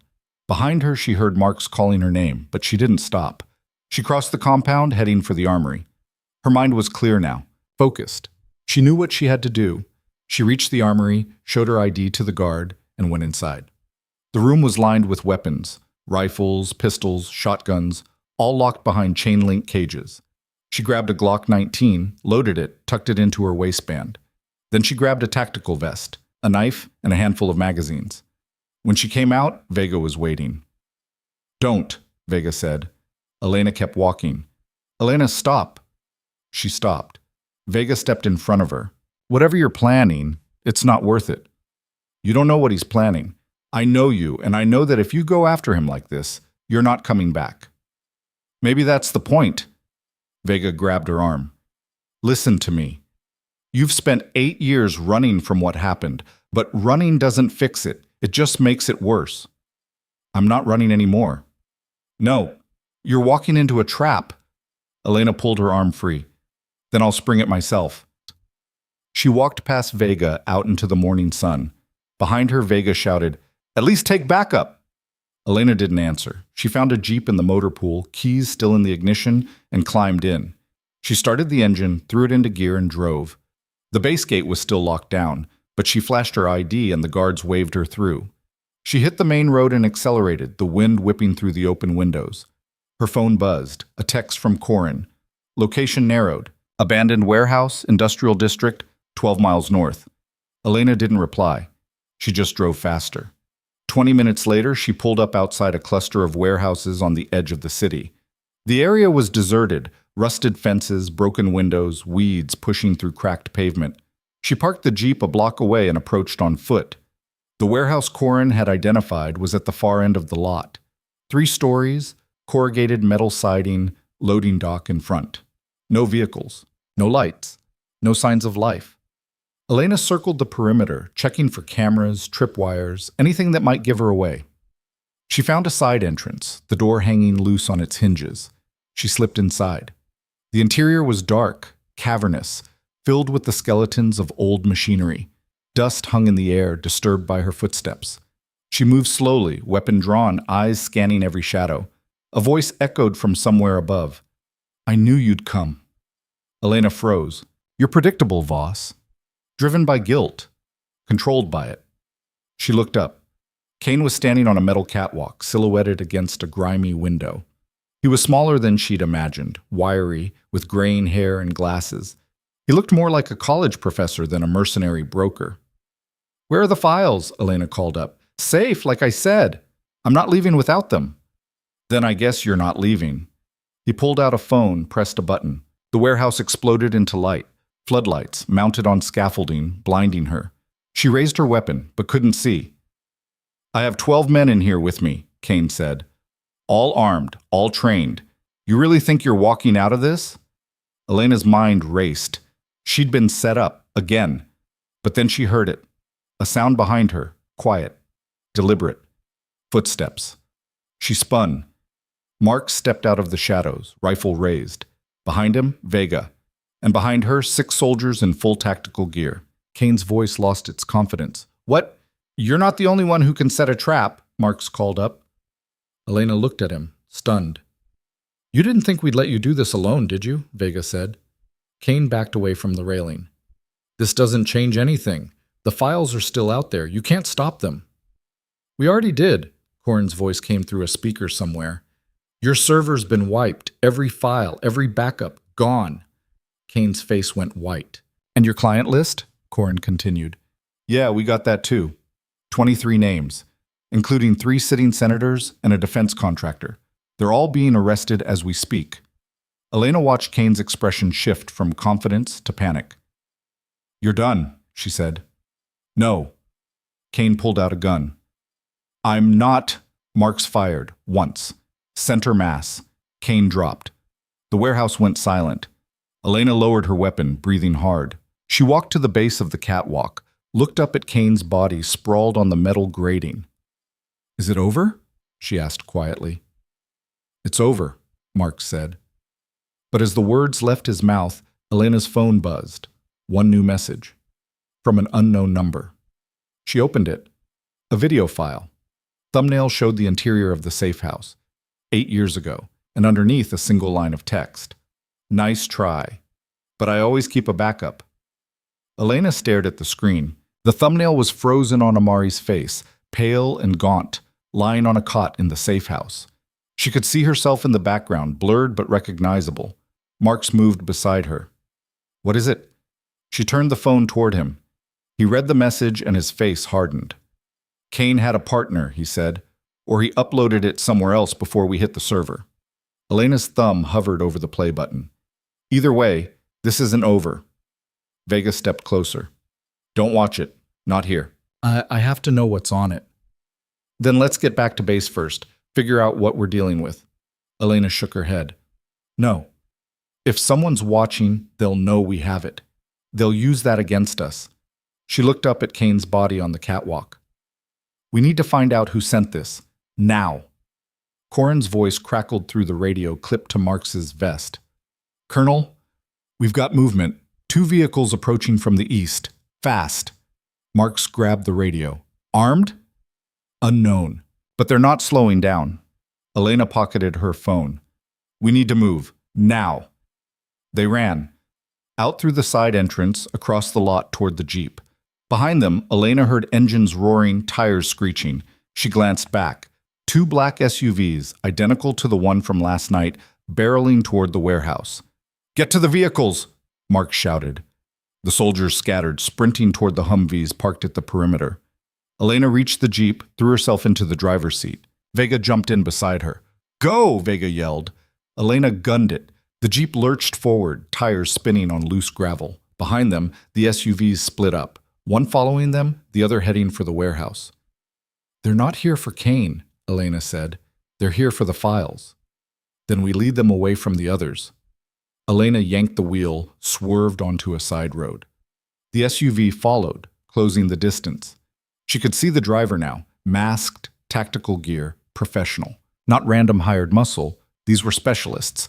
The road narrowed, hemmed in by chain-link fences and abandoned buildings. Elena pushed the Jeep harder, but the SUV was faster, gaining with every second.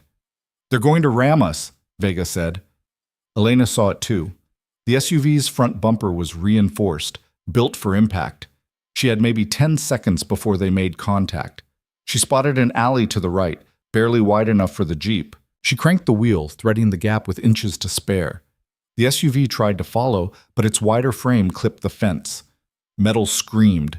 The vehicle spun out, crashed into a concrete barrier. Elena didn't slow down. She blasted through the alley, emerged onto a main road, and kept going. Vega checked the side mirror. "We lost them." "For now." Elena's phone buzzed again. Another message. Same unknown number. "You can't run from this. The truth always finds a way." Elena threw the phone onto the dashboard. "Whoever's doing this wants me rattled. It's working." "No, it's not." Elena's hands tightened on the wheel. "Because I'm going to find them, and I'm going to end this." They made it back to base 20 minutes later. The gate guards waved them through without question. Elena parked outside the admin building and went straight to the operations room. Corin was already there, surrounded by monitors, his team working furiously. He looked up when Elena entered. "The SUVs got away," he said. "But we got partial plates. Running them now." "It's not going to matter," Elena said. "They're ghosts, just like Kane." "Then what do you suggest?" Elena pulled out her phone, opened the video file, and set it on the table. "We watch this. Figure out what they want us to see." Ashford walked in, still bandaged, looking exhausted. "You sure that's a good idea?" "No, but it's the only idea we've got." Corin hesitated, then connected the phone to the main monitor. The video filled the screen. It started with static, then cleared. The safe house. 8 years ago. The camera was fixed, mounted high in the corner. Elena recognized the angle, security feed, standard protocol for asset protection. Amari was on the cot, exactly as she remembered, thin, trembling. His skin had a yellowish tint and his breathing was labored.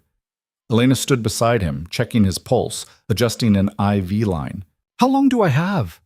Amari's voice was weak, rasping. "I don't know," Elena said on the recording. "Days, maybe. If we can get you to a proper facility." "We both know that's not happening." He coughed, wet and painful. "The pathogen's already in my lungs. I can feel it." Elena on the screen looked away. "I'm doing everything I can." "I know, but it's not enough." Amari turned his head toward her. "The others, the ones at the facility, are they—" "They're gone." His face crumpled. "All of them?" "Yes." Silence. Then Amari spoke again, his voice breaking. "There was a woman. Dr. Salazar. She had a daughter, 6 years old. She showed me pictures once." Elena in the recording sat down heavily. "I'm sorry." "Sorry doesn't bring them back." "No, it doesn't." Amari's hand reached out, grabbed Elena's wrist. "Why? Why did they have to die?" "Because the contagion—" "That's not what I'm asking." His grip tightened. "You could have saved them. You could have refused the order." "I couldn't. The mission was extraction, one asset, not mass murder." "It wasn't murder, it was containment." "Don't lie to yourself." Amari's eyes were fierce now, burning. "You made a choice. You chose me over them, and you'll carry that for the rest of your life." Elena on the screen pulled her hand away. "I know." "Do you? Because you're still here, still breathing, while they're ash." The recording, Elena stood, walked to the window, stared out at nothing. "I think about them every day," she said quietly. "Every single one." "Good," Amari said. "You should." The video didn't end there. It kept rolling, hours compressed into minutes. Elena treating Amari, monitoring his vitals, changing IV bags, and between the medical procedures, conversations, fragments of dialogue that painted a fuller picture. "Tell me about Project Nightfall," Elena's voice said. "Why?" "Because if you die, someone needs to know what we're dealing with." Amari was silent for a long moment. Then he started talking about the pathogen, about how it was engineered to target specific genetic markers, about how the facility wasn't just researching bioweapons, it was testing them on unwilling subjects. "The people who died," Amari said, his voice hoarse, "some of them were prisoners, political dissidents, people who disappeared and no one looked for them. They were exposed to early versions of Nightfall. Most died within hours." Elena on the screen turned pale. "You participated in that?" "I didn't know, not at first. By the time I figured it out, I was in too deep. They would have killed me if I tried to leave." "So you called us?" "Yes, but I also tried to destroy the samples. That's how I got exposed." He coughed again, harder this time. "I thought if I could burn it all, maybe it would be worth it. Maybe those deaths would mean something. And then we showed up and burned it anyway." "Yes, but you burned the innocent with the guilty. You didn't differentiate." Elena's jaw on the screen tightened. "We didn't have time. The pathogen was airborne. If even one person got out, then the whole world would be at risk. I know, I understand the math, but math doesn't account for the 6-year-old who's never going to see her mother again." The video cut to black. The operations room was silent. Elena stared at the blank screen, her chest tight. She'd relived that conversation 1,000 times in her head, but hearing it again, seeing it, was different. Worse. Ashford spoke first. "That's damning." "It's out of context," Mark said. "It doesn't matter. Context won't save her when this goes public." Elena turned away from the screen. "It's not going public." "How do you know?" "Because whoever sent it isn't trying to destroy me. They're trying to control me." Corin frowned. "Explain." "If they wanted to leak it, they would have done it already. But they didn't. They sent it to me first. That means they want something." "Like what?" Elena's phone buzzed. Another message. "Meet me. Alone. Or the video goes live in 1 hour. Coordinates attached." She showed it to the room. "It's a trap," Vega said immediately. "Of course it's a trap." "Then don't go." "I have to." Mark stepped forward. "No, you don't. We can handle this another way." "There is no other way. They have leverage, and they know it. If I don't go, they release the video. If I do go, I have a chance to stop them. Or you get killed. Maybe, but at least I'll know who's behind this." Ashford pulled up the coordinates on the monitor. "It's a location outside the city, old industrial park, same area as the warehouse." "They're recycling territory," Corin said. "That's sloppy." "Or confident." Elena grabbed her jacket. "Either way, I'm going." Marks blocked her path. "Not alone." "That's the condition." "Then change the condition." "I can't." Elena looked him in the eye. "But you can follow me. Stay back, stay hidden, and if it goes wrong, you move in." Marks didn't like it. She could see it in his face, but he nodded. "Fine, but you wear a wire, and you check in every 5 minutes. Deal." 20 minutes later, Elena was driving again, this time in an unmarked sedan heading east out of the city. The wire was taped to her ribs, uncomfortable but functional. Her phone sat in the cup holder, GPS tracking active. The coordinates led her to a section of the industrial park she hadn't seen before. Smaller buildings, tighter roads, more isolated. She parked where the pavement ended and walked the rest of the way. The meeting point was a burned-out factory, walls blackened, roof half collapsed. She approached slowly, hand near her weapon. "I'm here," she said into the wire. Marks's voice crackled in her earpiece. "We've got eyes on you. 200 meters back." "Copy." She stepped through the open doorway. Inside, the factory was gutted. Machinery stripped, floors littered with debris. Light filtered through holes in the ceiling, casting jagged shadows. A figure stepped out from behind a support beam. Elena's breath caught. It was a woman. Mid-40s, dark hair streaked with gray, sharp features. She wore civilian clothes, jeans, a leather jacket, but carried herself like military. "You came," the woman said. Elena's hand moved to her weapon. Who are you? Someone who knows what you did. That's not an answer. The woman smiled, cold and humorless. My name's irrelevant. What matters is what I have. The video. Videos. Plural. 17 hours of footage from that safe house. Every conversation. Every moment. She pulled out a tablet, tapped the screen. And I have the after-action reports. The real ones. Not the sanitized versions you fed to command. Elena's jaw tightened.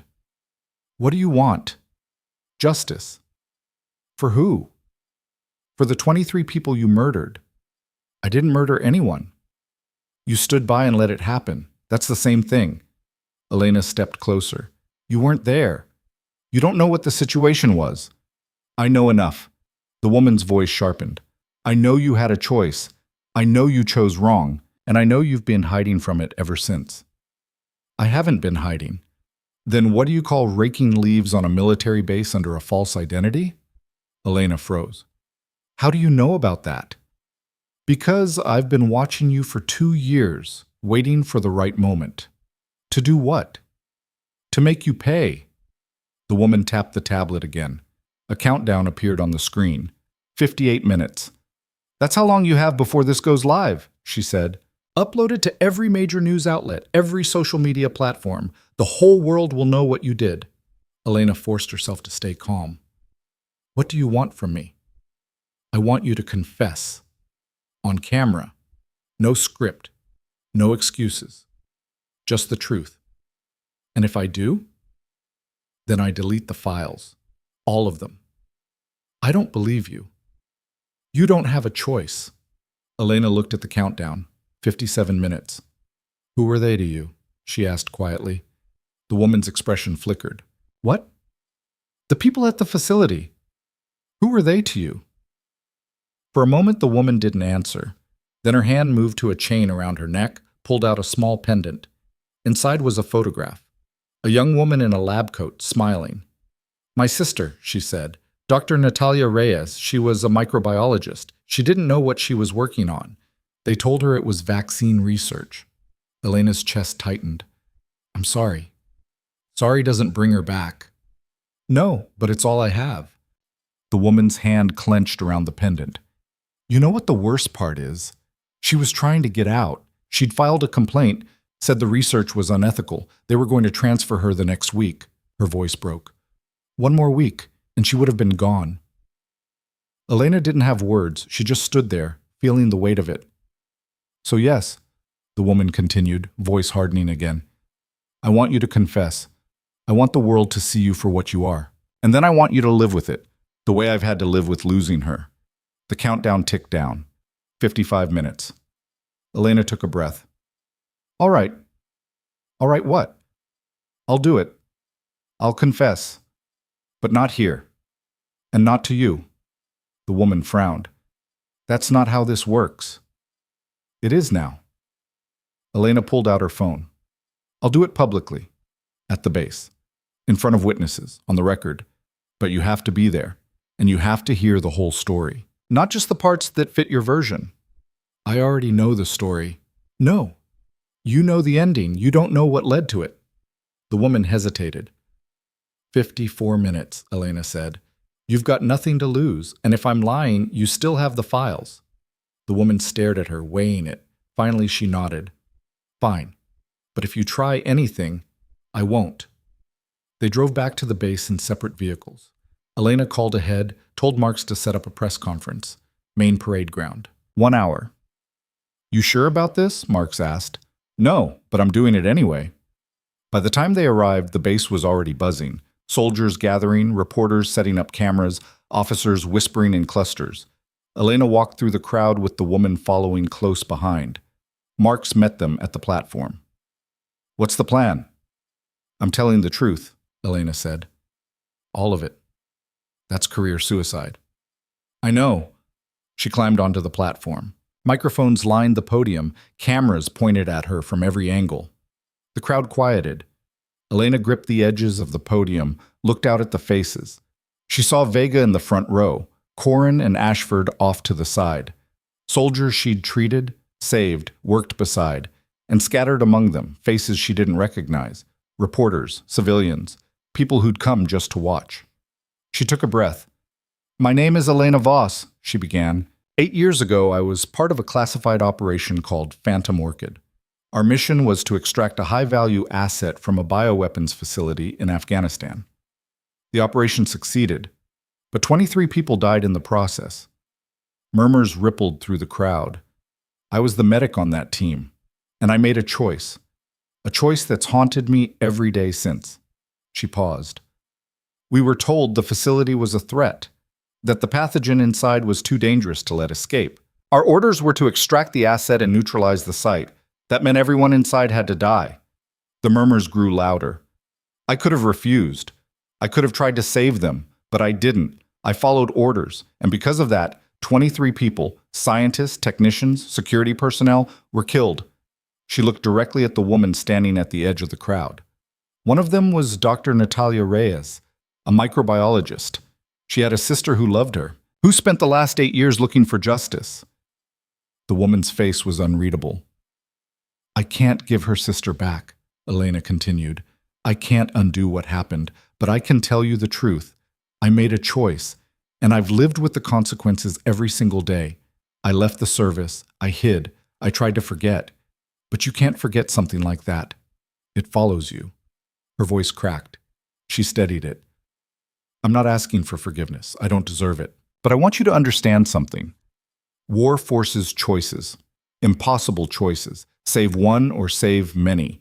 Follow orders or follow conscience. And sometimes there's no right answer. Just the one you can live with. She gripped the podium harder. I chose to save the asset because I believed the intelligence. I believed that pathogen would kill millions if it got out. I believed that 23 deaths were worth preventing a pandemic. And maybe I was right. Or maybe I was just scared and looking for justification. A tear rolled down her cheek. She didn't wipe it away. But here's what I know now. Those 23 people had names, families, lives.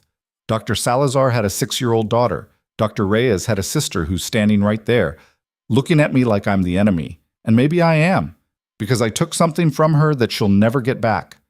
The crowd was completely silent now. So I'm not going to stand here and tell you I was just following orders. I made a choice, and I own it. Every sleepless night, every face I see when I close my eyes, every time I save a life and wonder if it balances the scales. She stepped back from the podium, then forward again. But I also want you to know this. I didn't come back to medicine to hide. I came back because it's the only thing I know how to do, save lives. And if that's all I can do for the rest of my life, if that's my penance, then I'll take it. She looked at Natalia's sister again. I can't bring her back, but I can make sure that every person I save from here on out is a debt paid toward the ones I couldn't. That's not justice, but it's all I've got. She stepped off the platform. The crowd erupted. Some shouting support, others condemnation. Cameras flashed. Reporters surged forward, shouting questions. Elena pushed through them, heading for the woman. They met in the middle of the chaos. The woman's face was wet with tears. You think that fixes anything? No, Elena said, but it's the truth. And you deserve to hear it. I deserved my sister. I know. They stood there inches apart, the noise swirling around them. Finally, the woman pulled out the tablet. Her finger hovered over the delete button. If I erase this, she said, it doesn't mean I forgive you. I'm not asking for forgiveness. Good. She pressed delete. The countdown vanished. Because you'll never have it. She turned and walked away, disappearing into the crowd. Elena stood alone for a moment. Then Vega was beside her, hand on her shoulder. Come on, Vega said. Let's get you out of here. They made it back to the clinic.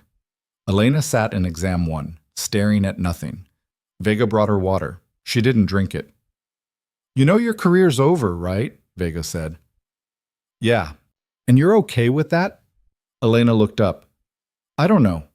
Ask me tomorrow. Vega smiled faintly. Fair enough. The door opened. Marks walked in, followed by Ashford and Corin. That was either the bravest or the stupidest thing I've ever seen, Marks said. Probably both. Ashford set a folder on the table. We ran damage control, spun it as a mental health awareness moment, PTSD. Survivor's guilt. The press is eating it up. I don't want spin. Too bad. You've got it. Ashford opened the folder. You've also got this. Inside was an official document. Honorable discharge. Full benefits. A clean record. You're letting me go? Elena asked. You're letting yourself go, Corin said. But we're making sure you land on your feet. Elena stared at the document. What if I don't want to go?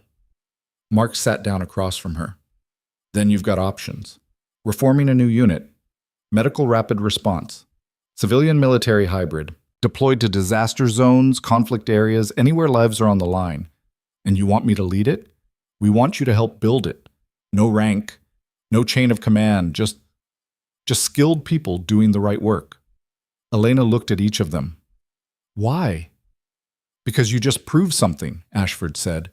You proved that accountability matters, that owning your mistakes is harder than running from them, and that's the kind of leadership we need. Elena picked up the document, read it carefully. Then she set it down. I'll think about it. That's all we're asking. They left. Elena sat alone again, but this time Vega stayed. You should take it, Vega said. Why? Because hiding didn't work, and running yourself into the ground won't either, but building something new, that might actually help. Elena closed her eyes. I'm tired, Vega.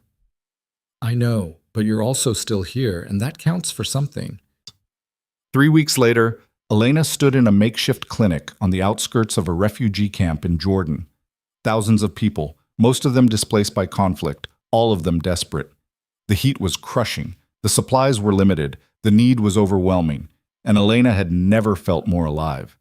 She worked for 14 hours straight, treating dehydration, setting broken bones, delivering a baby in a tent with no electricity. When she finally took a break, she sat outside under the stars, drinking lukewarm water from a bottle. Vega sat down beside her. She'd volunteered for the unit, too. You all right? Vega asked. Yeah, I think I am. You know they're still writing about you, right? Half calling you a hero, half calling you a war criminal. Let them. You're not bothered?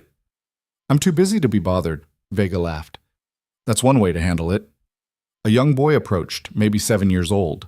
He held out a piece of paper, folded carefully. Elena took it. Inside was a drawing, crude, done in crayon. It showed a person, stick figure, but clearly meant to be Elena, with a red cross on her shirt. Around her were other stick figures, smaller, smiling. At the bottom, in shaky letters, thank you. Elena looked at the boy.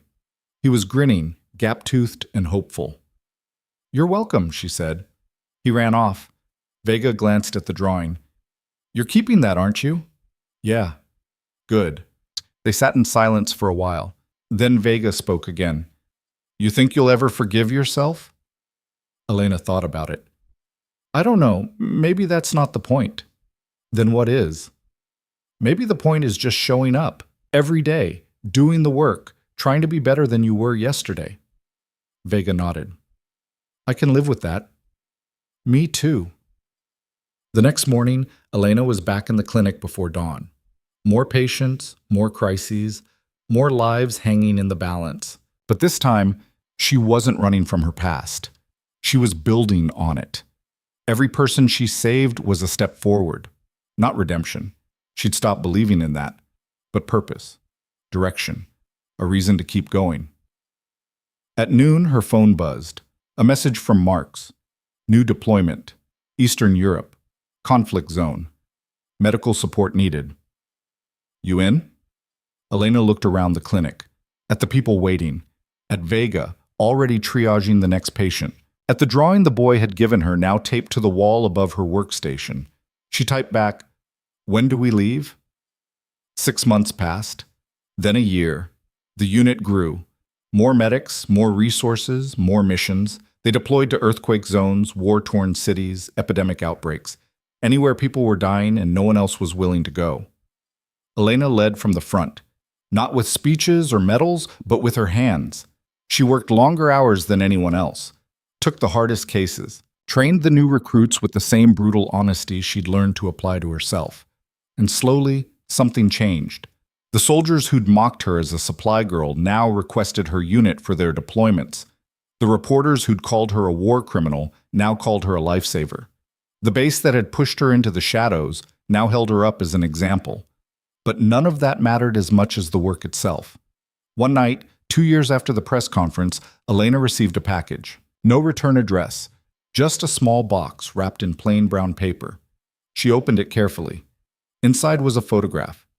Natalia Reyes, the woman from the facility. She was younger in this picture, smiling, standing in front of a university building.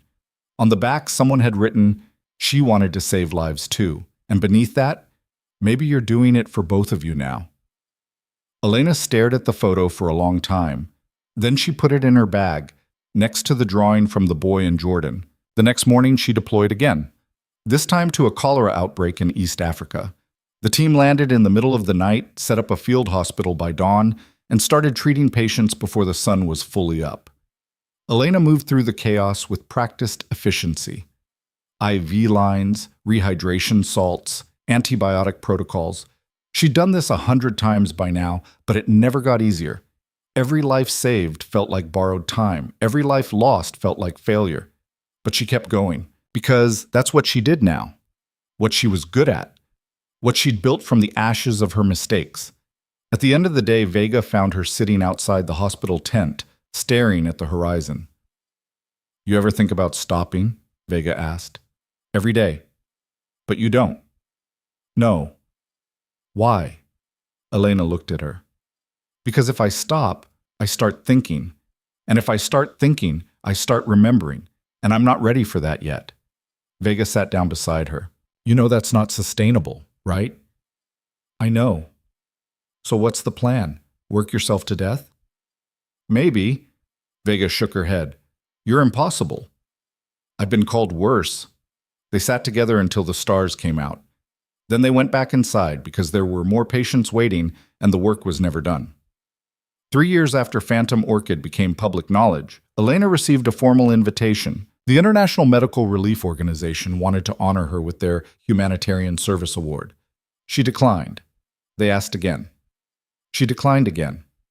Finally, Marx called her personally. "You need to accept this." "Why?" "Because people need to see that mistakes don't define you, that you can come back from the worst thing you've ever done and still do good in the world." "I'm not interested in being a symbol."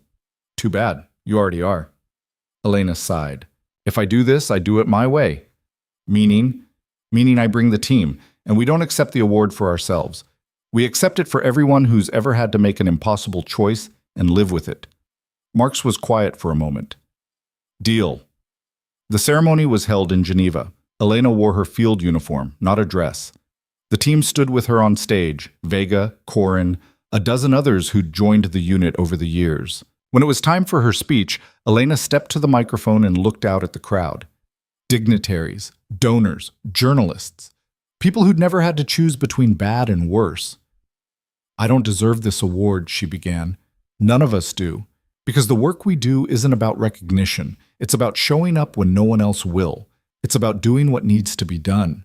Even when it's ugly, even when it's thankless, even when it breaks you." She paused. 8 years ago, I made a choice that cost 23 people their lives. I've spent every day since trying to balance that debt. And I'll never succeed. But I'll keep trying, because that's what you do when you carry something heavy. You don't put it down, you learn to walk with it. The room was silent. "So if you want to honor us, don't give us awards. Fund the next mission. Train the next generation of medics. Support the people doing this work in places you'll never see, for people you'll never meet. That's how you make a difference." She stepped back. The applause was polite, uncertain, but as she walked off stage, a young woman stopped her. She looked familiar, but Elena couldn't place her. "You don't remember me," the woman said. "I'm sorry. Should I?" "You saved my brother 3 years ago. Refugee camp in Jordan. He'd been shot. You operated in a tent with a flashlight and a scalpel you sterilized in a cooking pot." Elena remembered. "Is he—" "He's alive. He's in college now, studying medicine." Elena felt something loosen in her chest. "That's good. It's because of you." The woman's eyes were wet. "He wants to do what you do, help people who have no one else." "Then he's braver than me."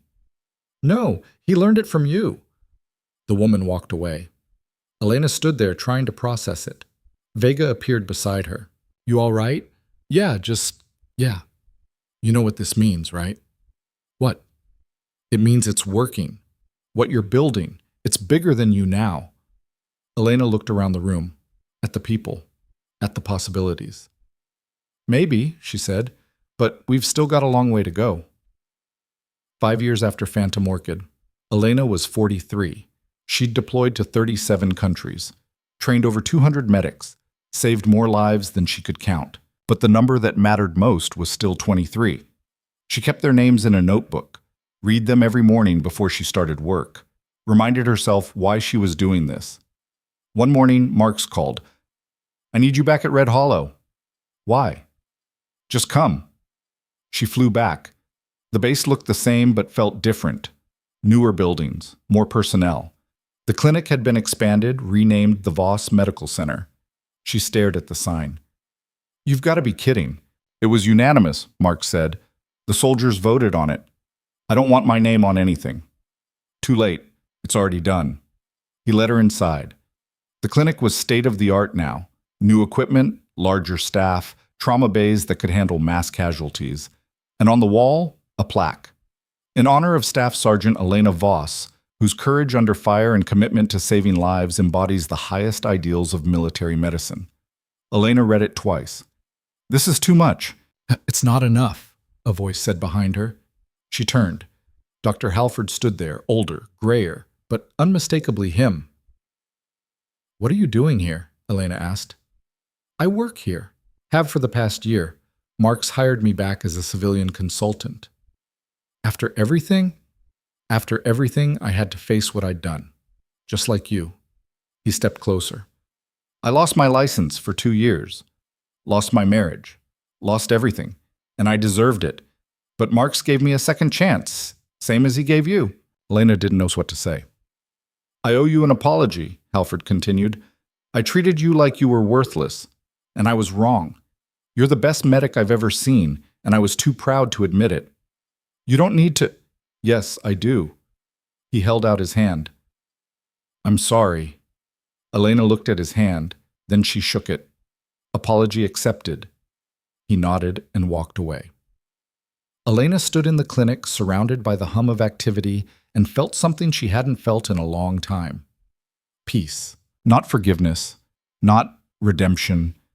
Just the quiet knowledge that she'd done the work, faced the consequences, and built something worth keeping. That night, she sat alone in her old quarters. The room had been cleaned, updated, but it still felt familiar. Her phone buzzed, a message from an unknown number. She opened it carefully. Thank you for telling the truth, for owning your mistakes. My sister would have wanted that. Marias. Elena stared at the message, then she typed back. I think about her every day. I hope that counts for something. The response came immediately. It does. Elena set the phone down, looked out the window at the base, quiet under the stars. Somewhere out there, people were still suffering, still dying, still waiting for someone to help. And tomorrow, she'd go help them. Not because she was a hero, not because she'd been forgiven, but because it was the right thing to do. And that was enough. The story didn't end with glory. It ended with choice. Elena Voss had been dismissed, mocked, and cast aside. She'd carried the weight of 23 deaths and the shame of 8 years in hiding, but she'd also stood up when it mattered, saved lives when others froze, faced her past when it would have been easier to run. The base that once treated her like a ghost now honored her. The people who called her nobody now called her commander.